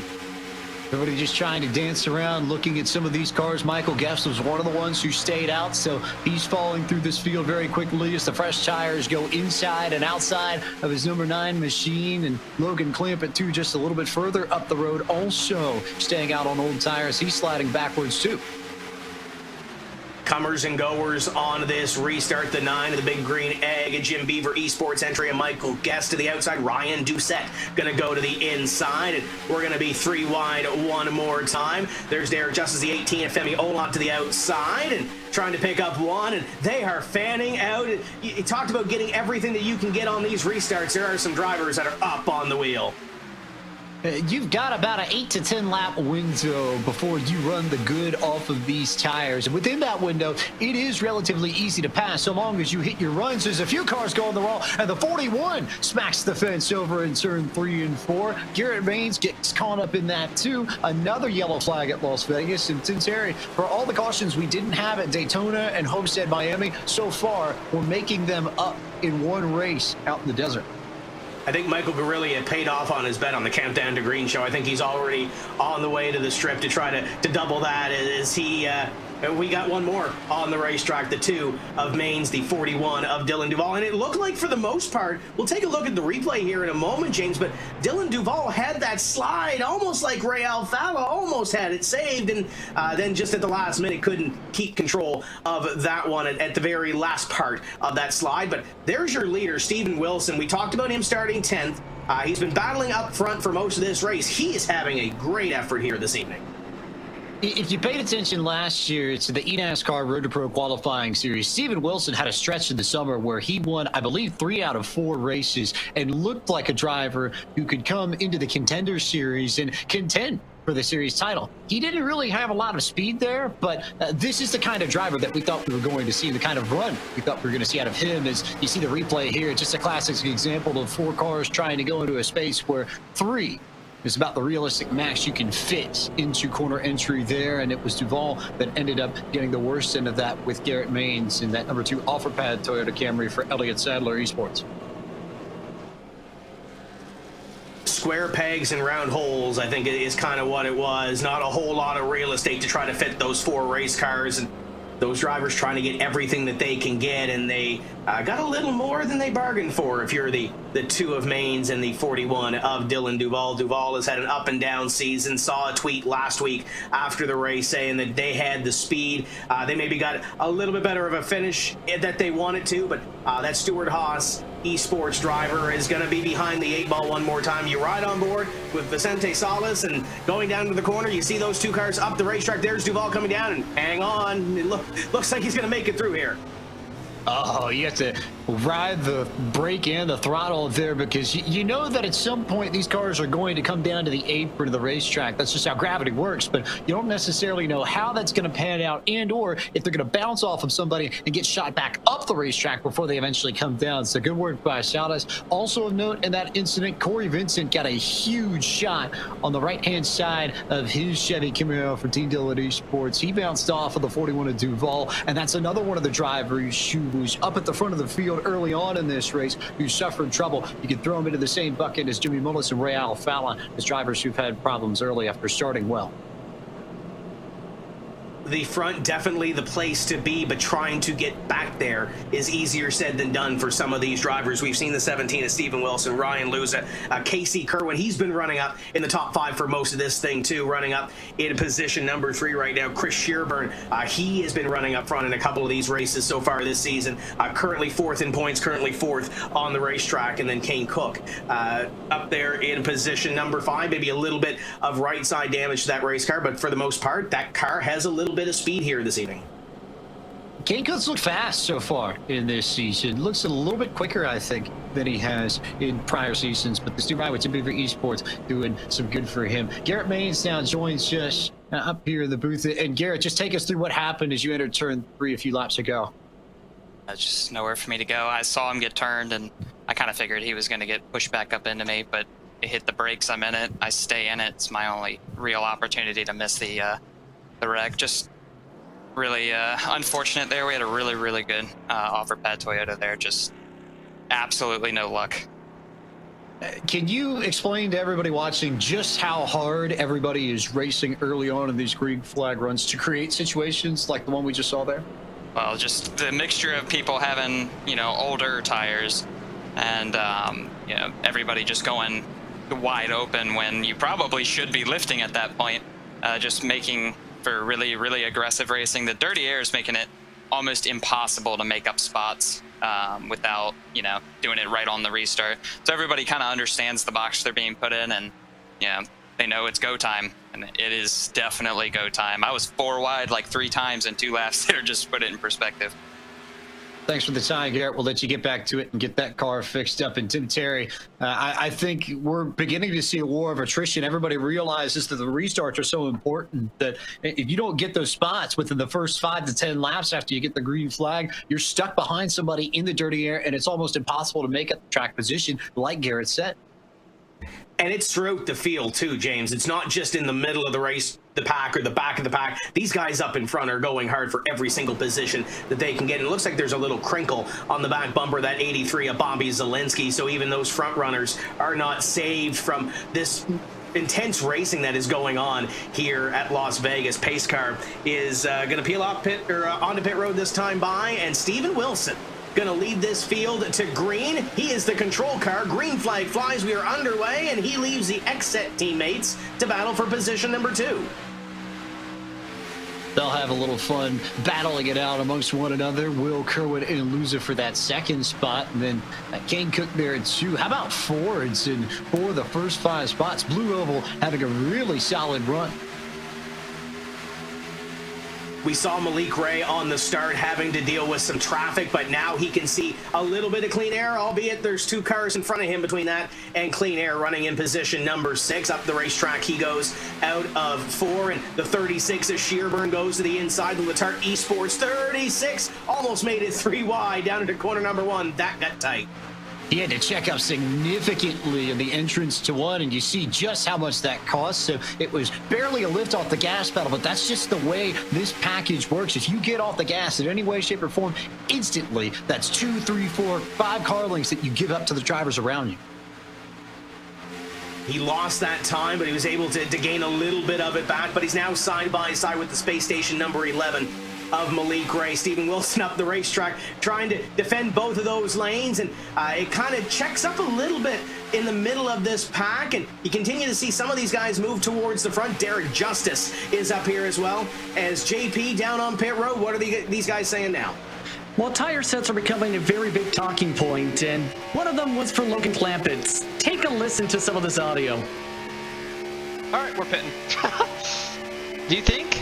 I think so. Ah, man, that's only going to leave us one set, and we got like 100 laps left. I don't think we can do that. I don't think we can. Dude, I know it sucks, but I think we just gotta, we gotta go a little bit longer. We can't, dude, we'll have to still make a green pit stop for tires. I know, man. So we can't pit, like we cannot. Currently, Logan Clampett in 18th position and moving on forward. They felt like they were going to be quick for the first few laps, but you can obviously tell a bit of the concern. And it seems like, James, the attitude was kind of a little bit light there. That was Jason Loafing, his crew chief, longtime spotter in this series. And he likes to keep the attitude a little bit light. There was a little bit of laugh there, but the point was across, I think.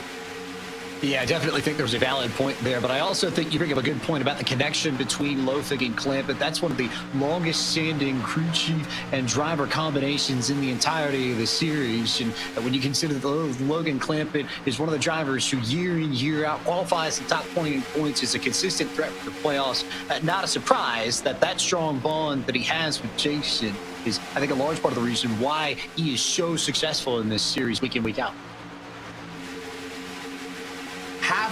Coming close to halfway here at the Las Vegas Motor Speedway. 52 laps are completed in round number 3. We will step aside for just a few moments. We'll be right back here from the Las Vegas Motor Speedway.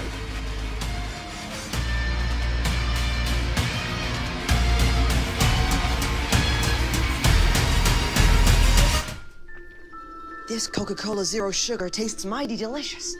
Come on, buddy. But if you keep lying like this, you'll be a puppet forever. It's the honest truth. You're right. It's delicious. I never lie.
Driver with a dream. And part of that dream is making all the doubters believe that my name belongs here. I may be new to some, but I am not to be taken lightly. Oh, and now they're really going at it. Yeah, they are. Because if you let your guard down, I will rise above. I am the NASCAR Xfinity Series. I am NASCAR.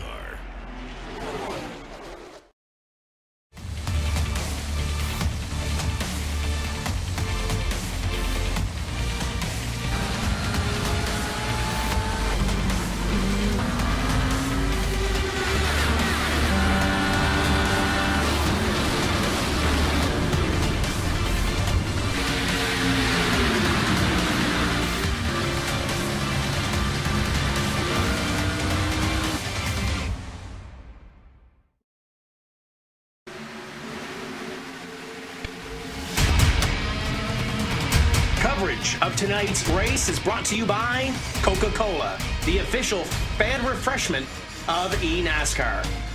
By Asus, the official gaming hardware partner of the eNASCAR Coca-Cola iRacing Series. And by DoorDash, proud sponsor of 2311 Racing. Back at the Las Vegas Motor Speedway, lap number 59 about to be completed. This is your DoorDash onboard. We're going to ride along with the number 23 of Mitchell DeYoung.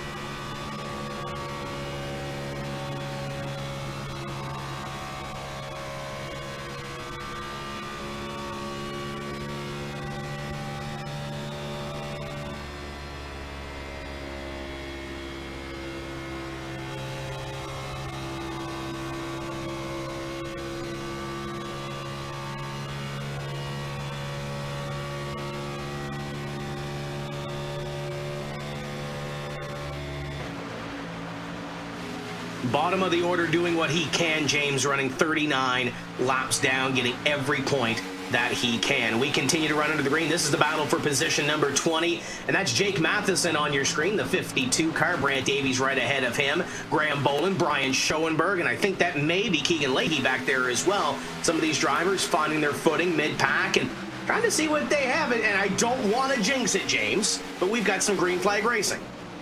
We do have a little bit of green flag racing and an extended green flag run for the first time tonight. And of this group that you see here, most of these drivers have been caught up in incidents, save for Brian Schoenberger, the number 47 machine, just towards the back of the picture there. I wonder if Schoenberg, with the amount of experience that he has, if he's just sort of laid back in the weeds and waited for his moment to climb up through the field. He's got the cleanest car out of this bunch, and I wonder if he's waiting until a little bit later in the race in order to make his chart.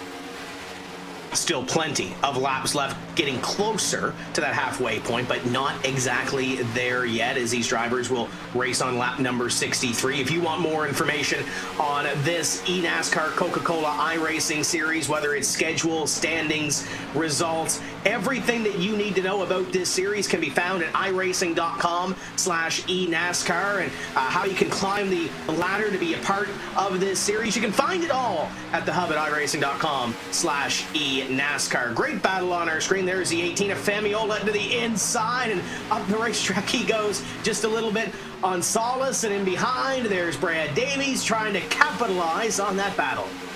What a perfect picture of the mixture of rookies and veterans that we have in the eNASCAR Coca-Cola iRacing Series. Ola and Salas, two of the 11 rookies in this 2021 campaign, battling it out. And then Brad Davies, who's got more experience than just about anybody else in this field. And the winner of this race all the way back in 2011. What a story that would be if he could charge back to the front win and break a 10-year winning drought here at Las Vegas.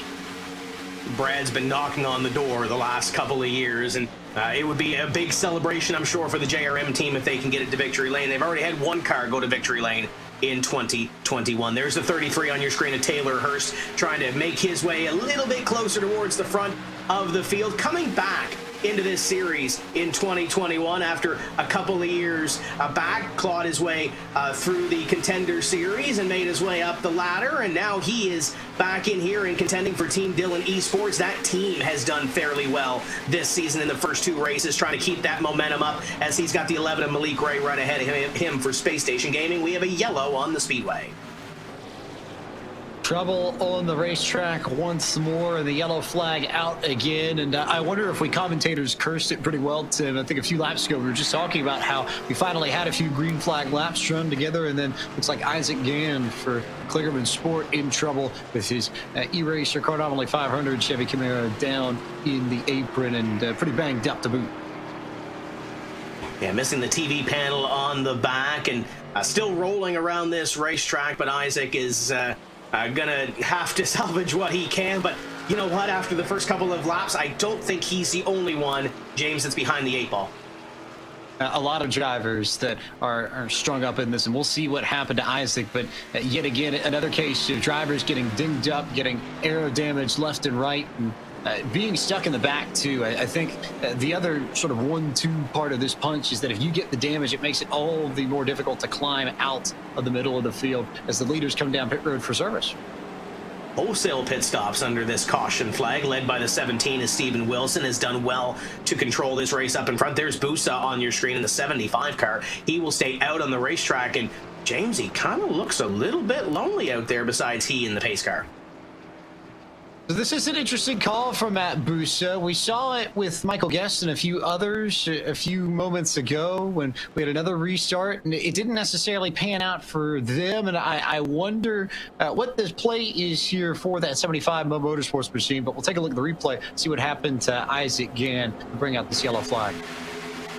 You see Gann on your screen. There is the 67 to the inside of the McLaren Shadow entry of Alan Bowes, and down to the inside. Oh, Ray gets into him a little bit, and that's all it takes. A little bit of contact to send that 44 around, and Ray Alfala going to have a little more damage to that number 51 car as we continue under now this caution flag. So the tough night gets tougher for the 51 team.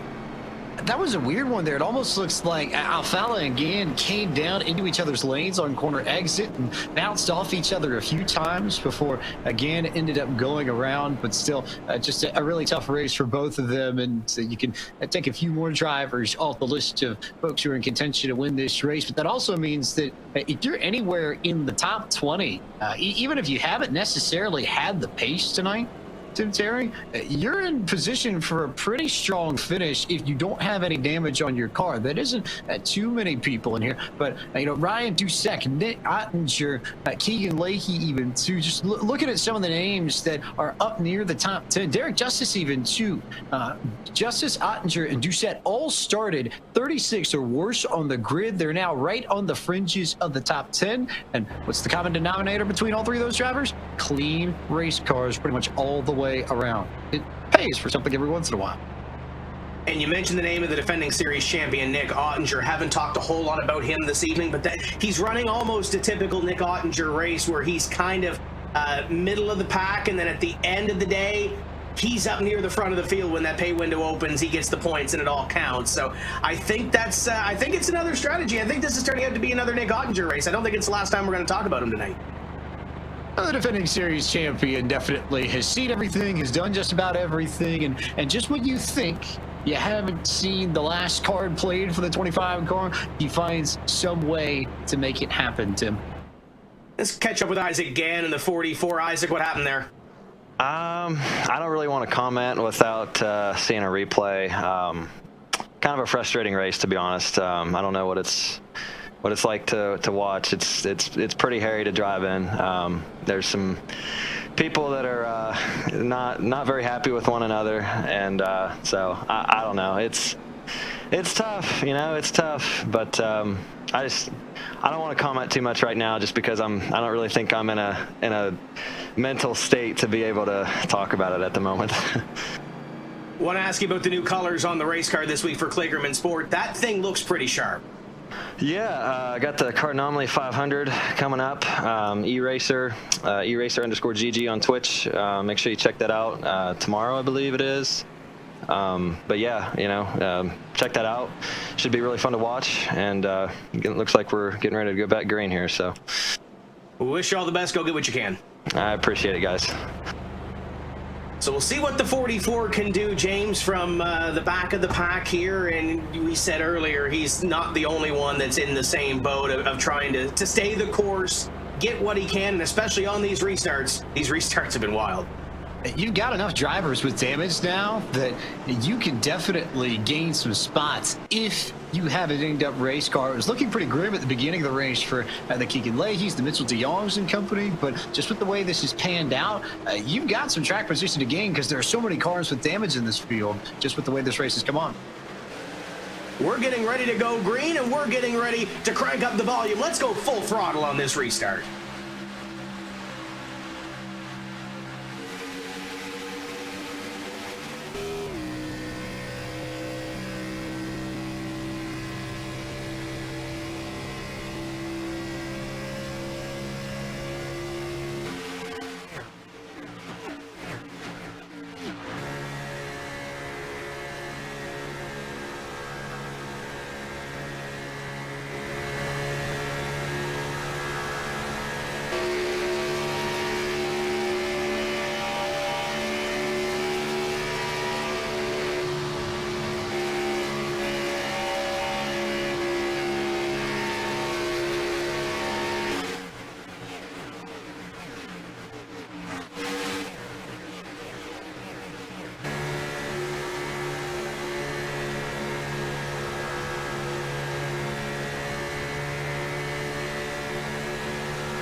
Side by side up in front with the 4 of Ryan Luza, giving a run to the rookie to the inside of Wilson, the Fastenal Ford, trying to lead that lap. Luza with his teammate on the outside, Casey Kerwin, trying to make it happen. James, I love the sound of these race cars. Some great work by Drew and his staff to get some great shots in that full throttle, but this is a battle up in front. Wilson trying to take this thing away, and Ryan Luza wants to win a 4th at Vegas. Some heavyweights up in front. If you're Wilson, you're trying to nose ahead in the middle of the corner and clear the 4 machine. If you're Luza, you're trying to pinch the 17 down and take the air, especially off that rear spoiler. Get Wilson loose on corner exits so that you can carry the momentum on that high line and get around the 17 machine. And maybe, just maybe, if Wilson makes another mistake like that again, it might open up the door for a 3-wide battle for the race lead, like we're seeing now with Chris Sherburne to the inside. Sherburne was patient for a couple laps, was able now to get to the inside. This is going to get tied off of corner number 4, a little sideways for the 36 of Sherburne. Luza on the extreme outside, doesn't want to pull his foot out of it. Going to be Wilson leading this lap, but Sherburne is on the march. The Letard Esports number 36 to the inside. Luza still hanging on the right rear quarter, 3 wide for the lead coming off of turn 2. Who gets loose, who gets tight, who backs out, or is the answer D, none of the above? I think that's certainly a possibility here because nobody is giving this up at all. Look at this view. Casey Kerwin, he's solid looking out in front of him, and there's no real facial expression right now, James. He is watching what happens in front of him and seeing how this all plays out. He's glued to the back bumper of his teammate, though, and has been for most of this race. They get back to 2 by 2. Wilson going to lead, and Chris Sherburne falling back just a little bit here. Maybe a veteran move to let these guys battle it out. Either that or it looks like that 36 is getting looser and looser as this run progresses down to the bottom. That rear end is stepping out ever so slightly on the Letard Esports machine. So we'll see if he can gather it back up and maybe get back in line. Taylor Hurst right there, too.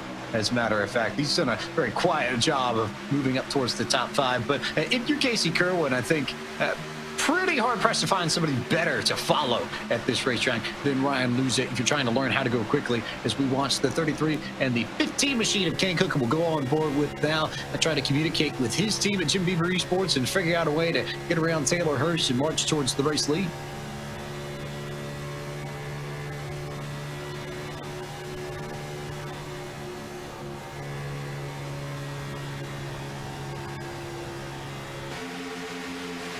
He's got the fistful of bourbon, number 15, rocking and trying to pick up a top 5 run. He is a part of this battle that is led by this duo in front, and we almost had an incident back there with Sherburne. Up the hill he goes, and Sherburne has to breathe a sigh of relief now, has a little talk to his crew chief and collect his breath. That was close.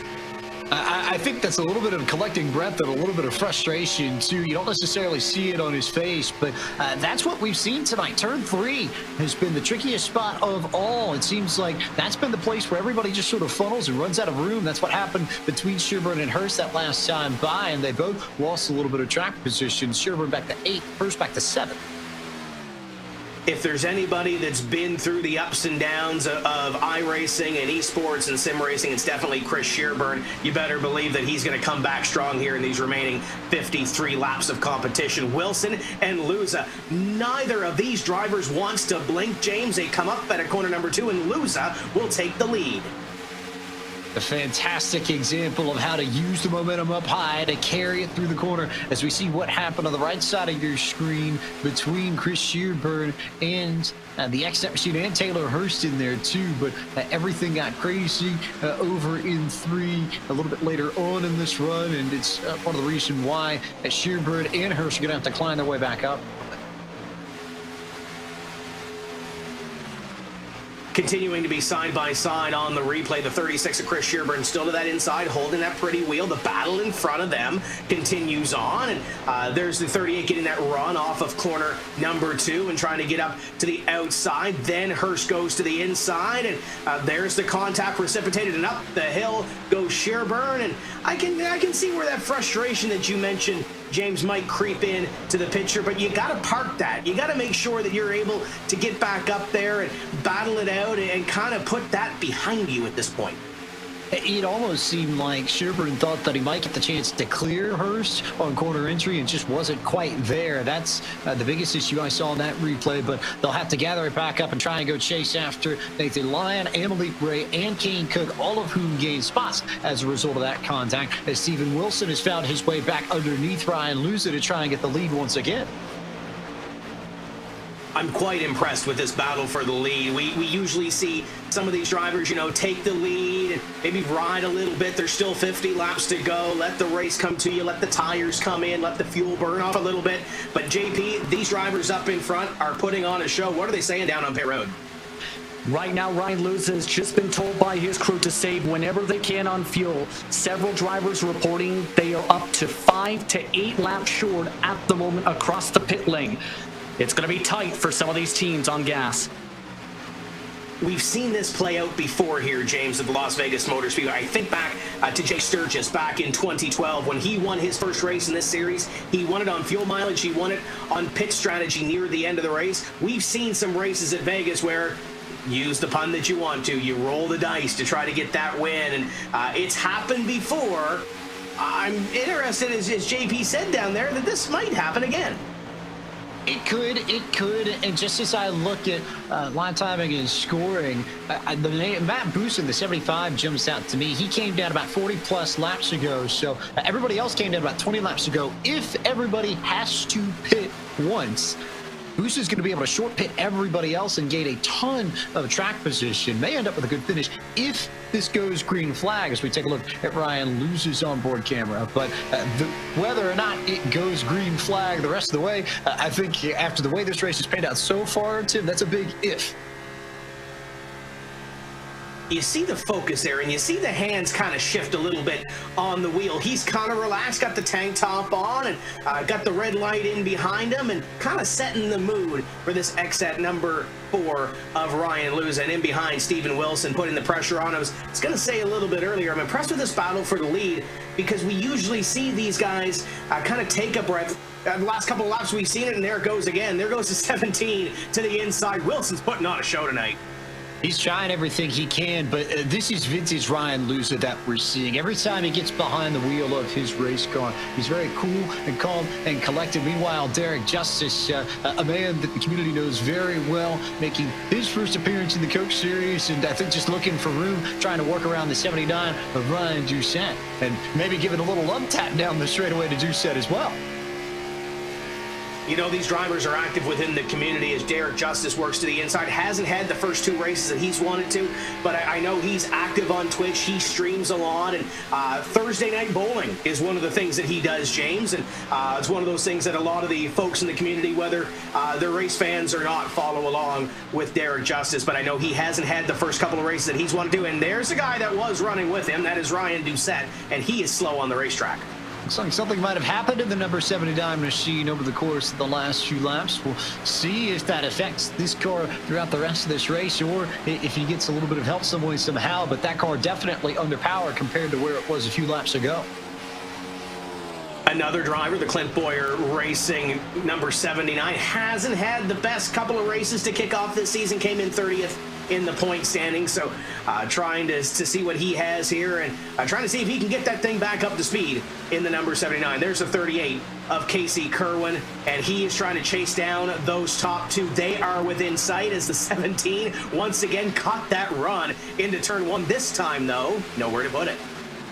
Just with the way this package races, I think Luce is probably in the right to try and run that high lane. You don't necessarily get away from somebody running up there the same way you would if you had the bottom working for you, but it becomes so much more difficult to pass if you have to run that inside lane. And we've seen it from Steven Wilson a few times over the course of the last few laps. As we'll take a look at what happened between Ryan Doucette and Derek Justice on the right side of your screen. And yeah, a little bit of contact over down in turn 3 as Doucette tried to come down and clear himself in front of Justice and instead sent himself into the fence. But as I was saying about Luza, it's impossible just about to pass, especially once you get clear of that 10-lap buffer after a restart. That's exactly what Steven Wilson's run into on more than one occasion in these last few laps, and it's part of the reason why Luza's been able to control this from the front.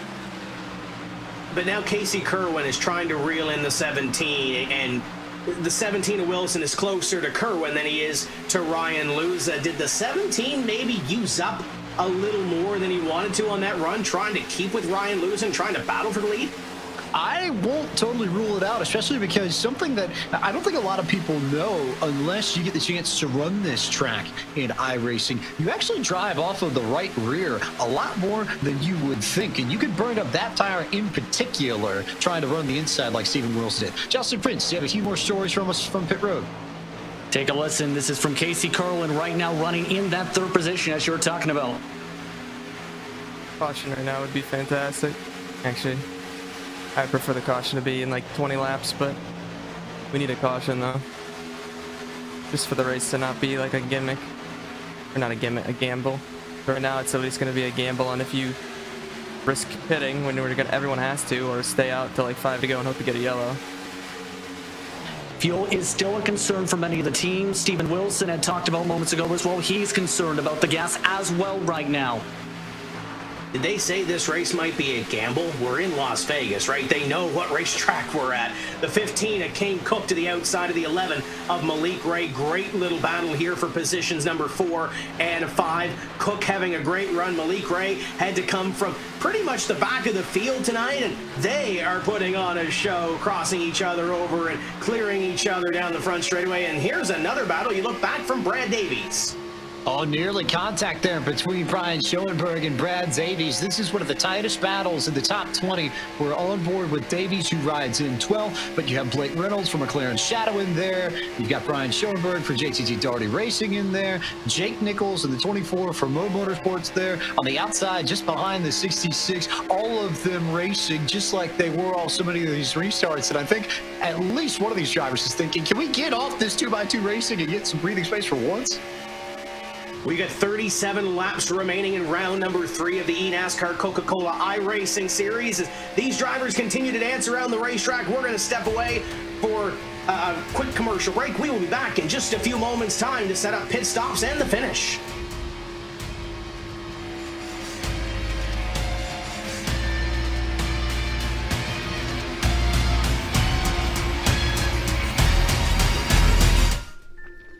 This Coca-Cola Zero Sugar tastes mighty delicious. Come on, buddy. But if you keep lying like this, you'll be a puppet forever. It's the honest truth. You're right. It's delicious. I never lie.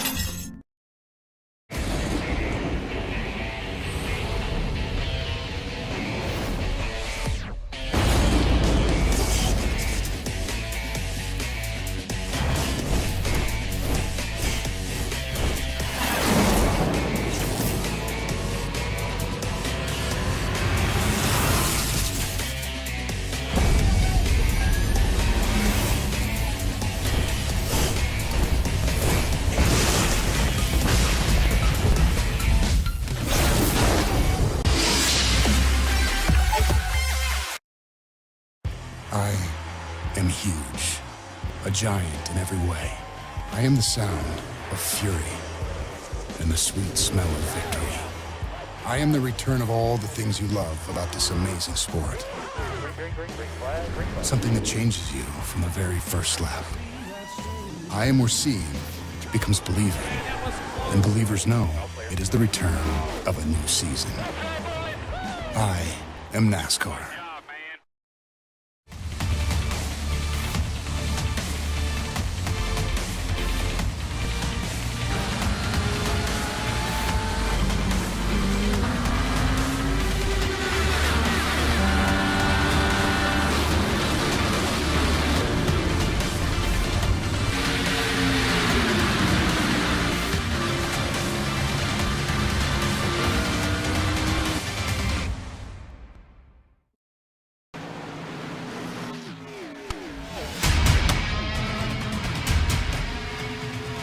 Coverage of tonight's race is brought to you by Coca-Cola, the official fan refreshment of eNASCAR, and by Asus, the official gaming hardware partner of the eNASCAR Coca-Cola iRacing Series. Welcome back to Las Vegas, and James, you didn't miss anything. Green flag pit stops have started. The cork is open, and Ryan Luza is trying to make up everything that he can. The Luzas decided to come down pit road, as has his teammate at Exet, Casey Kerwin, and those two are banking on this race going green flag the rest of the way. If it does not, if we get a yellow, whoever ends up in front is going to make off like a bandit and look like a really, really smart poker player, because you're going to get all that track position and the ability to come down under yellow. Let's also not forget that Las Vegas has one of the toughest pit road entries in all of the Coke Series. It's right up there with Dover in terms of difficulty, so we may see somebody lose it on the entry to pit road, and that could potentially bring out the yellow that changes everything too. When we chatted with a couple of these drivers under caution, they mentioned the differing strategies, maybe facilitating a couple of those caution flags, and we almost saw it with Kane Cook there in that number 15, trying to go to the inside and trying to anticipate where that slower traffic is going to be as we see 30 laps remaining now. Ryan Luza is coming through, and if you want to race like these guys, every day is race day on iRacing. For more information on how to start your sim racing career, head over and visit iRacing.com and get signed up with the 25% off to get some 2 years if you're on there and you're trying to get back onto the service and get some laps back on. And you can head to iRacing.com/eNASCAR for all the information on this series and the results, the standings, the schedule, how you can be involved in this series. It's all there at iRacing.com/eNASCAR. And Ryan Luza is trying to steal the headlines for himself. He's coming from behind, and that is a pass right there on the 11. That is to get back on the lead lap. I do believe, James, as Malik Ray is scored as your leader.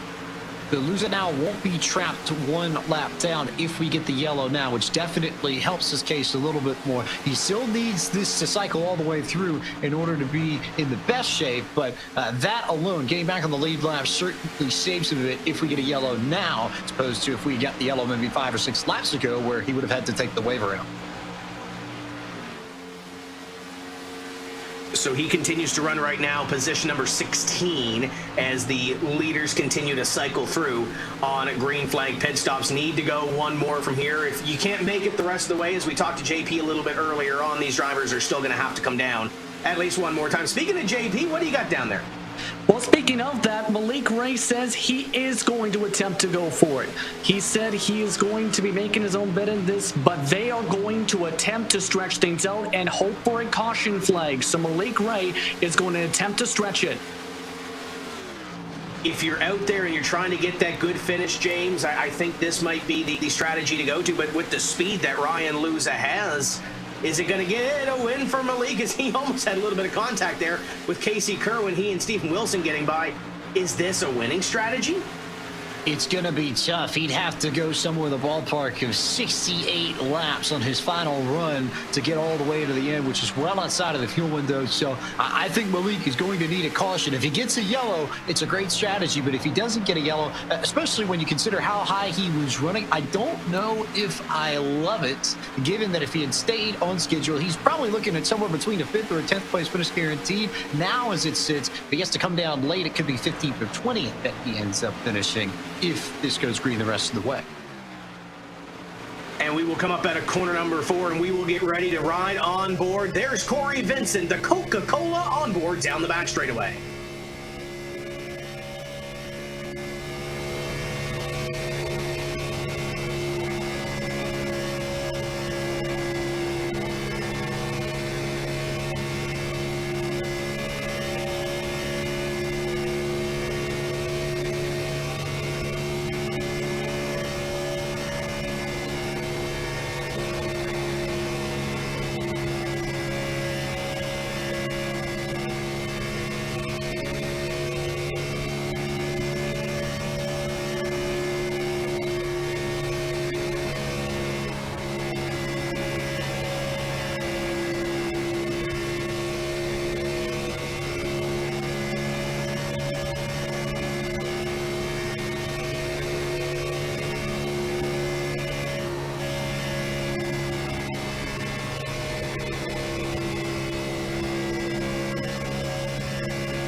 we saw there, James, the closing rate is incredible for some of these drivers. Corey Vincent trying to make his way through, and not only is Corey Vincent doing a great job, the other drivers on the older tires doing a fantastic job trying to not only manage their race, but trying to get themselves to the end and trying to see those differing strategies throughout. There is Malik Ray. He is still scored as your leader as Femi Olak goes to the outside. Olot there, Hurst there, Schoenberg there, and all of these drivers on fresh tires with you in comparison to Malik Ray. It's a great visual of the difference in closing rates between those old tires and those new tires, and it's something that you have to watch out for in the middle of the corners. If you catch a slow car in the wrong spot on this racetrack, it's a yellow very quickly, and one yellow at this point will completely flip every strategy in this field on its head. You see the 24 on your screen as he goes to the inside of the number 11 of Malik Ray, and Nichols will set his sights forward. He's currently running in 23rd. The Moden Motorsports car just got a lap back. Jake Nichols hanging out here. I think this is just one of those I'm glad I survived races, and I'll see if I can gain a few more spots here at the end. He's about 7th or 8th in line of the cars that have come down pit road. So if this stays green, he's probably in line for a pretty solid finish. But again, we just have to wait and see whether or not we get that critical yellow or not.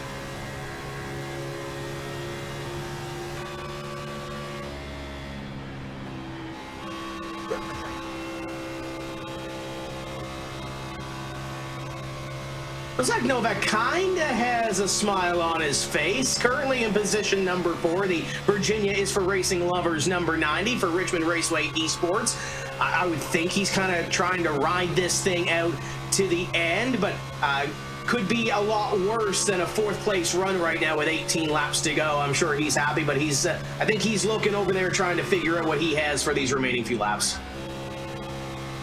I think this is definitely a case where Novak's just trying to roll the dice because he doesn't really have much left to lose after the damage he got earlier. I kind of like staying out if you're the 90 cars. We look at Graham Bolin out of Houston, Texas, running the number 10 for Stuart Haas Esports, and got caught up in some incidents early, so he too just trying to make something of the final few laps of this race and start getting prepared for Atlanta, I think.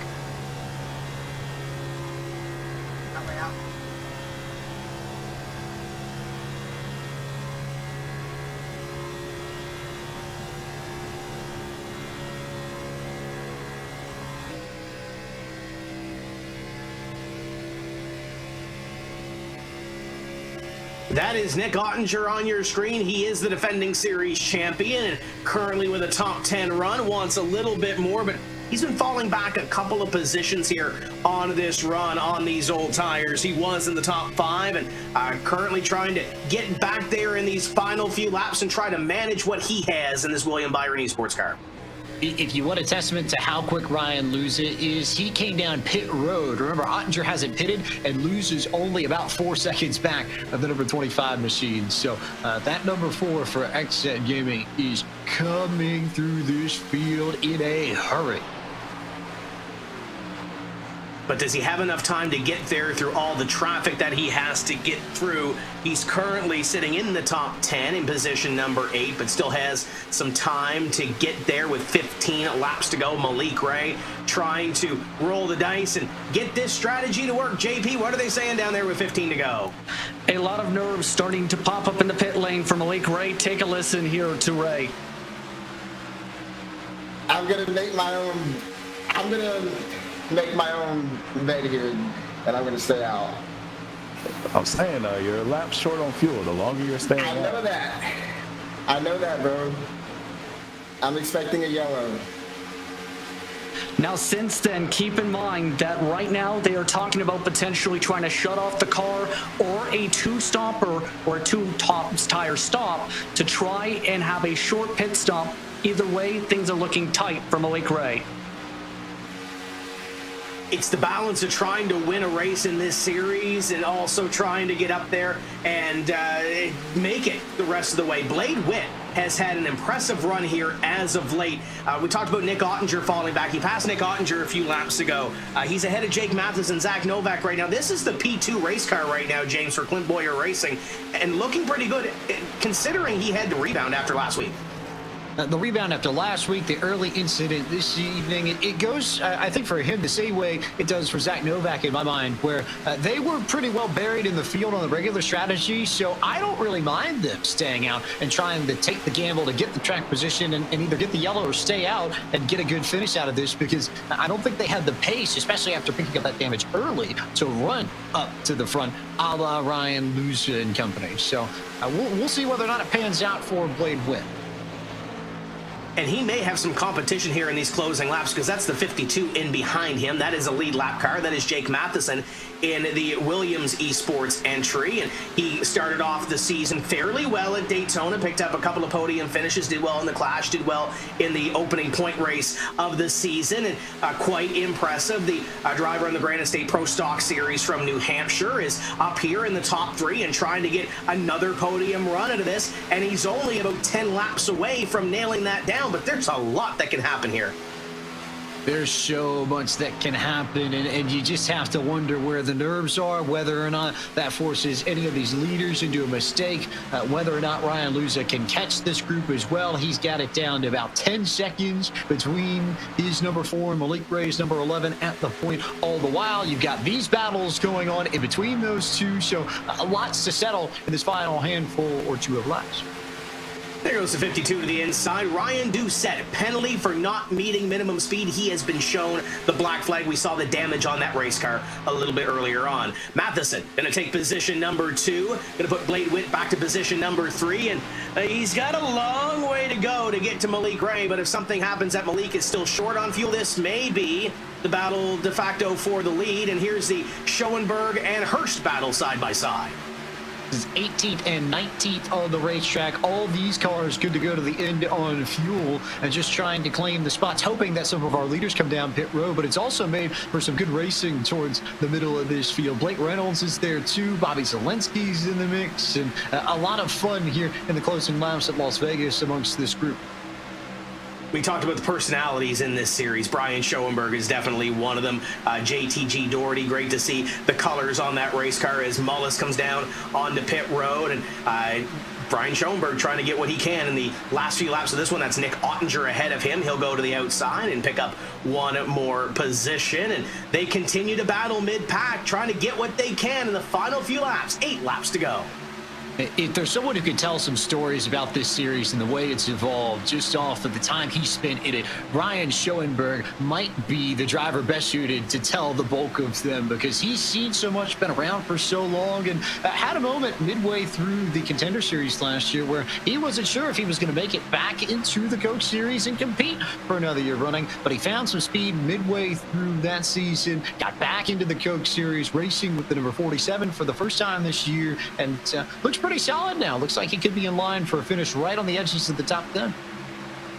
We are about to have a lead change up in front. It's Jake Matheson going to the top of the board, and Malik Ray is slow on the racetrack. They said he was 1 lap short, but James, could he be even shorter than that, or is he trying to save that much? Is he just trying to clutch and coast that much in order to make it to the end? I think that might be what the number 11 Ford Mustang for Space Station Gaming is trying to do. In either case, though, it means that we now have to watch Jake Matheson, Blade Witt, or maybe not. We're going to have to watch Blade Witt, because Matheson is coming down pit road along with Zach Novak. So all eyes on the 14 now as to whether or not Witt can stay out and make this work. The problem he's going to have is Ryan Luza is coming in a hurry, about 2 seconds in behind. He's made the move for second on Malik Ray, and Ryan Luza, if this thing stays green, James, I think this is his race to lose. We'll come by this time and see 4 laps to go. Does Blade Witt stay on the racetrack, or does he pull it down into pit road? It looks like he's coming in. Ryan Luza back to the front. Took just about the whole of this final green flag run, but it cycled through, and Ryan Luza and Steven Wilson, as they were before these pit stops started, back to first and back to second, and in line for a big payday in Las Vegas if we stay green for the final few laps. There's Ryan Luza, clean air in front of him, no traffic in front of that car. The 17 of Steven Wilson is in second, and he's managed that gap back. He'll come by this time with 3 laps to go, and Ryan Luza, trying to get that 4th win at Vegas to match his car number. He's only 3 laps away from doing it as the 17 makes the move. Steven Wilson still charging, though, trying to make something happen with Luza. He's got the one car, I think, that can do something, but he's also got to hold all the lap traffic here now that Matheson's coming down pit road, too. The 17 of Wilson having a career run, only his 3rd race in this series. Running position number 2, led some laps early. Obviously, he wants to get there, but with only 2 laps left to go, he is quickly running out of time. There is the look up to lose a couple of cars up. Good shot here. Differences in driving styles. You see Wilson just sort of trying to keep himself out of the zone. Ryan Luza incredibly locked in. He's incredibly calculated, I think, Luza. It feels like a very mathematical approach to his racing. It is cold, it is steely, but there's some ruthless execution when he is on his game, and it appears that 4 car is in very strong position as we take the white flag. 1 to go, presented by iRacing, and the 4 of Ryan Luza is up in front, a familiar place at the Las Vegas Motor Speedway. He won 3 in a row at this racetrack from 17 to 19, and it looks like he is going to return to victory lane for a 4th time at this racetrack. Up at a 4, checkered in the wind, and Ryan Luza goes to victory lane for the first time in 21.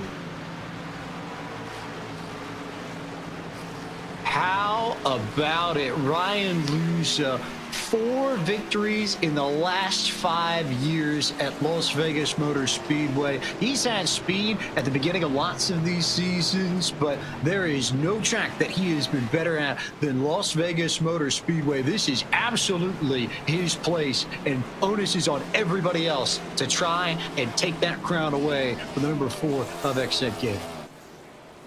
And there's his teammate, the 38 of Casey Kerwin, coming up to congratulate him. Nathan Lyon out the window as well, the 24 of Nichols, and look at the smile on his face. Ryan Luza is back. We talk about the early season dominance that he's had in previous years. This might be the start of it, as Luza picks up the victory and a playoff ticket. And Luza going to celebrate on the front straightaway, the XZ Gaming number 4. And we're going to put XZ Gaming in victory lane. First win for that team. It's a huge night for these guys.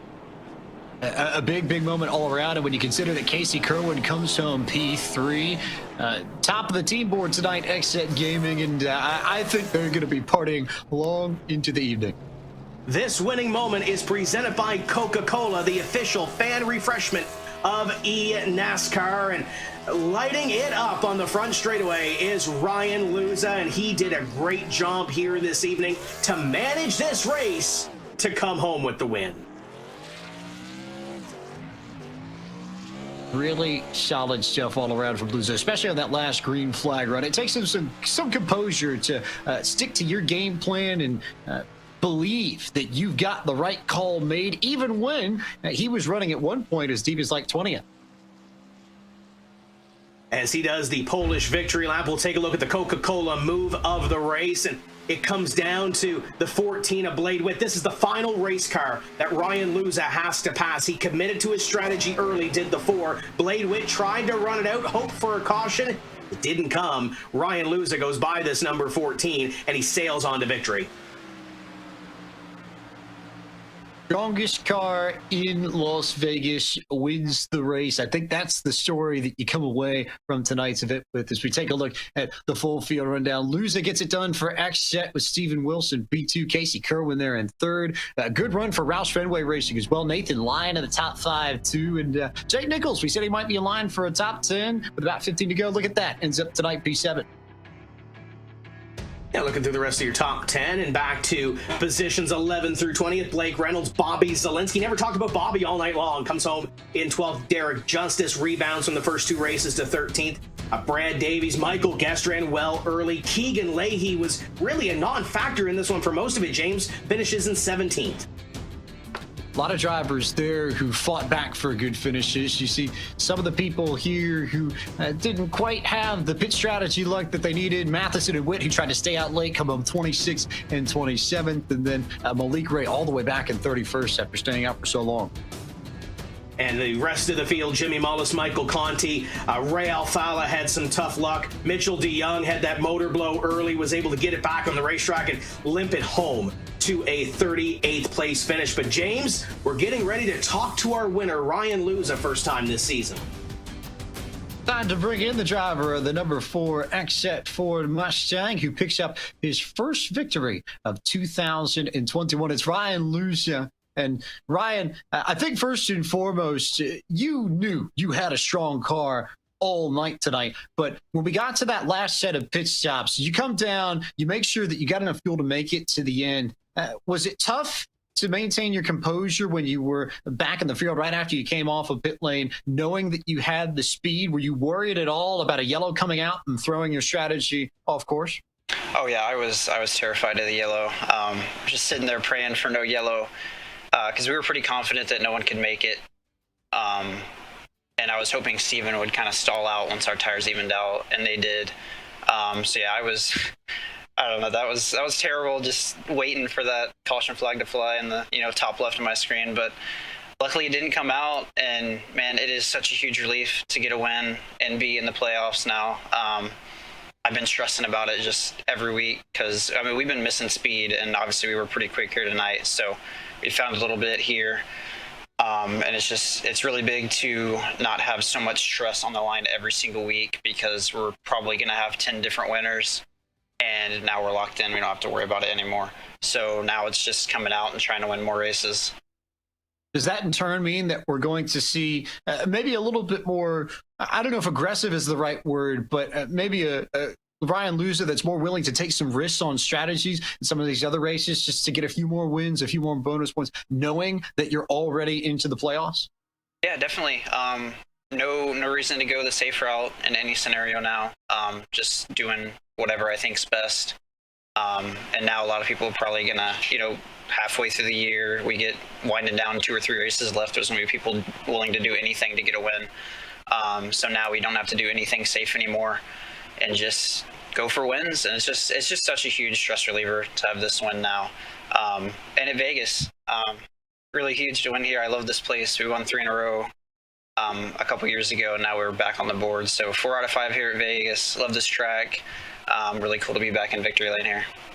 If you could write the book on how slow people can be faster, it'd be much appreciated. We'll let you save that project for another time. But Ryan, congratulations to you and everybody at XSET on the victory this evening.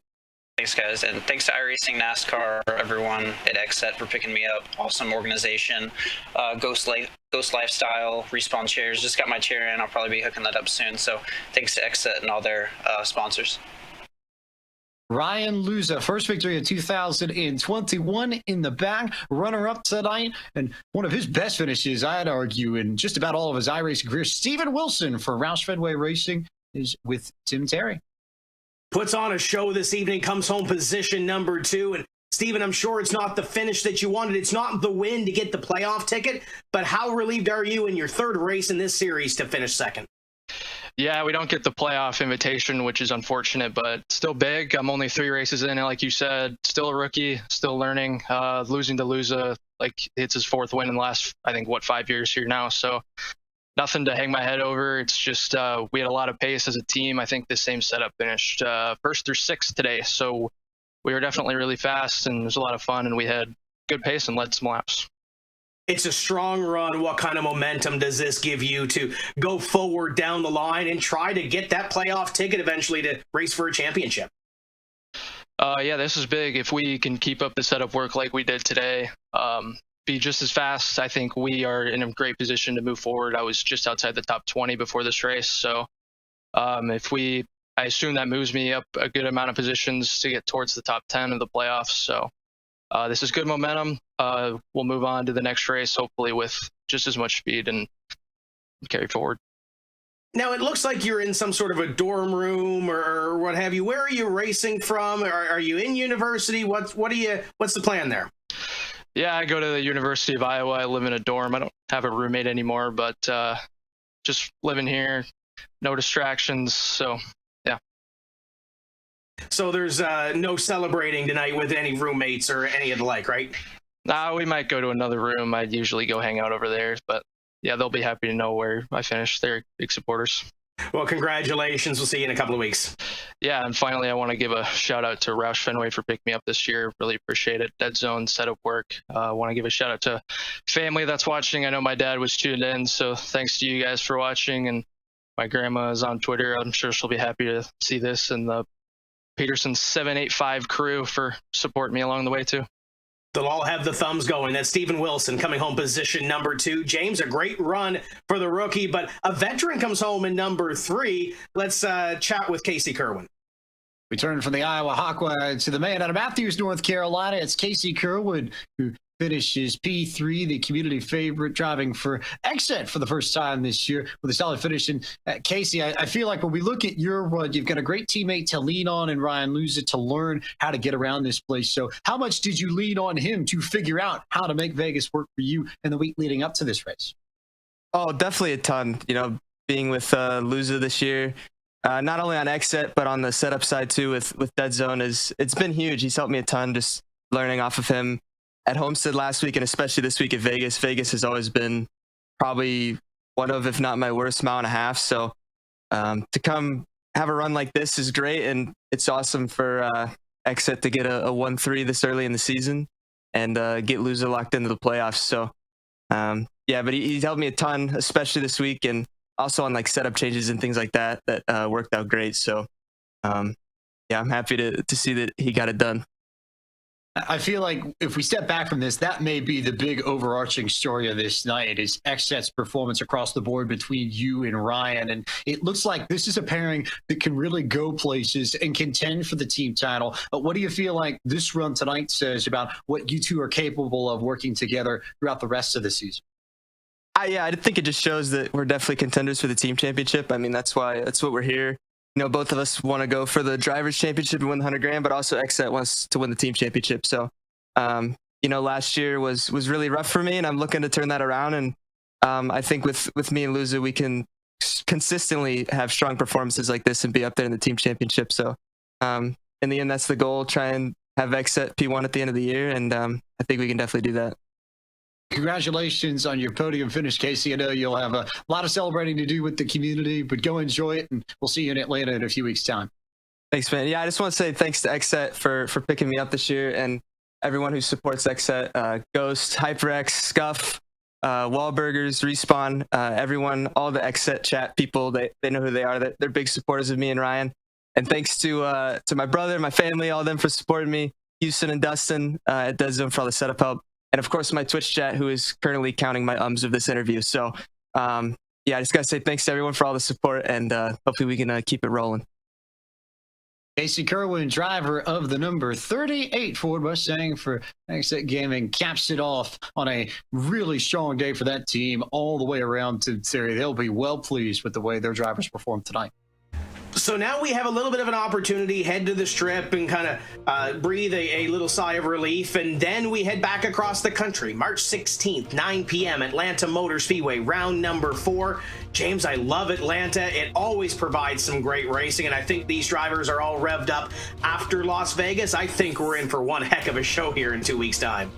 Atlanta finally back in the middle of March as it was when I was a kid. I think back to real life, some of the finishes we saw between Labonte and Earnhardt and Gordon and Harvick, and the potential for those kinds of runs there, just because the weather seems to set up nicely at that time of year down in Georgia for some great finishes. I have a feeling we're going to have a really, really great race in a few weeks' time with these drivers too. This was fun. Great to be with you up here. Final thoughts from this evening. What will you take from Las Vegas moving forward to next week at Atlanta? I think for Luza and Kerwin, it's establishing themselves in the playoff picture firmly. Luza, of course, with the win, but also just looking down the board, some other drivers who we didn't get the chance to touch on much, but the Nathan Lyons, the Femi Olans, the Jake Nichols, drivers who needed to get a good run tonight to get their campaigns kickstarted, they came away with top 10s, and I'll be curious to see whether or not these runs serve as a springboard to better runs as the season progresses. This is going to be exciting. Head over to iRacing.com if you want to get involved. That's going to do it for us here this evening for the entire crew led by Drew Adamson and Cisco Scaramuza, James Pike, JP. My name is Tim Terry. We'll see you next time when we say, let's go racing. Until then, keep the hammer down and we'll see you at the track.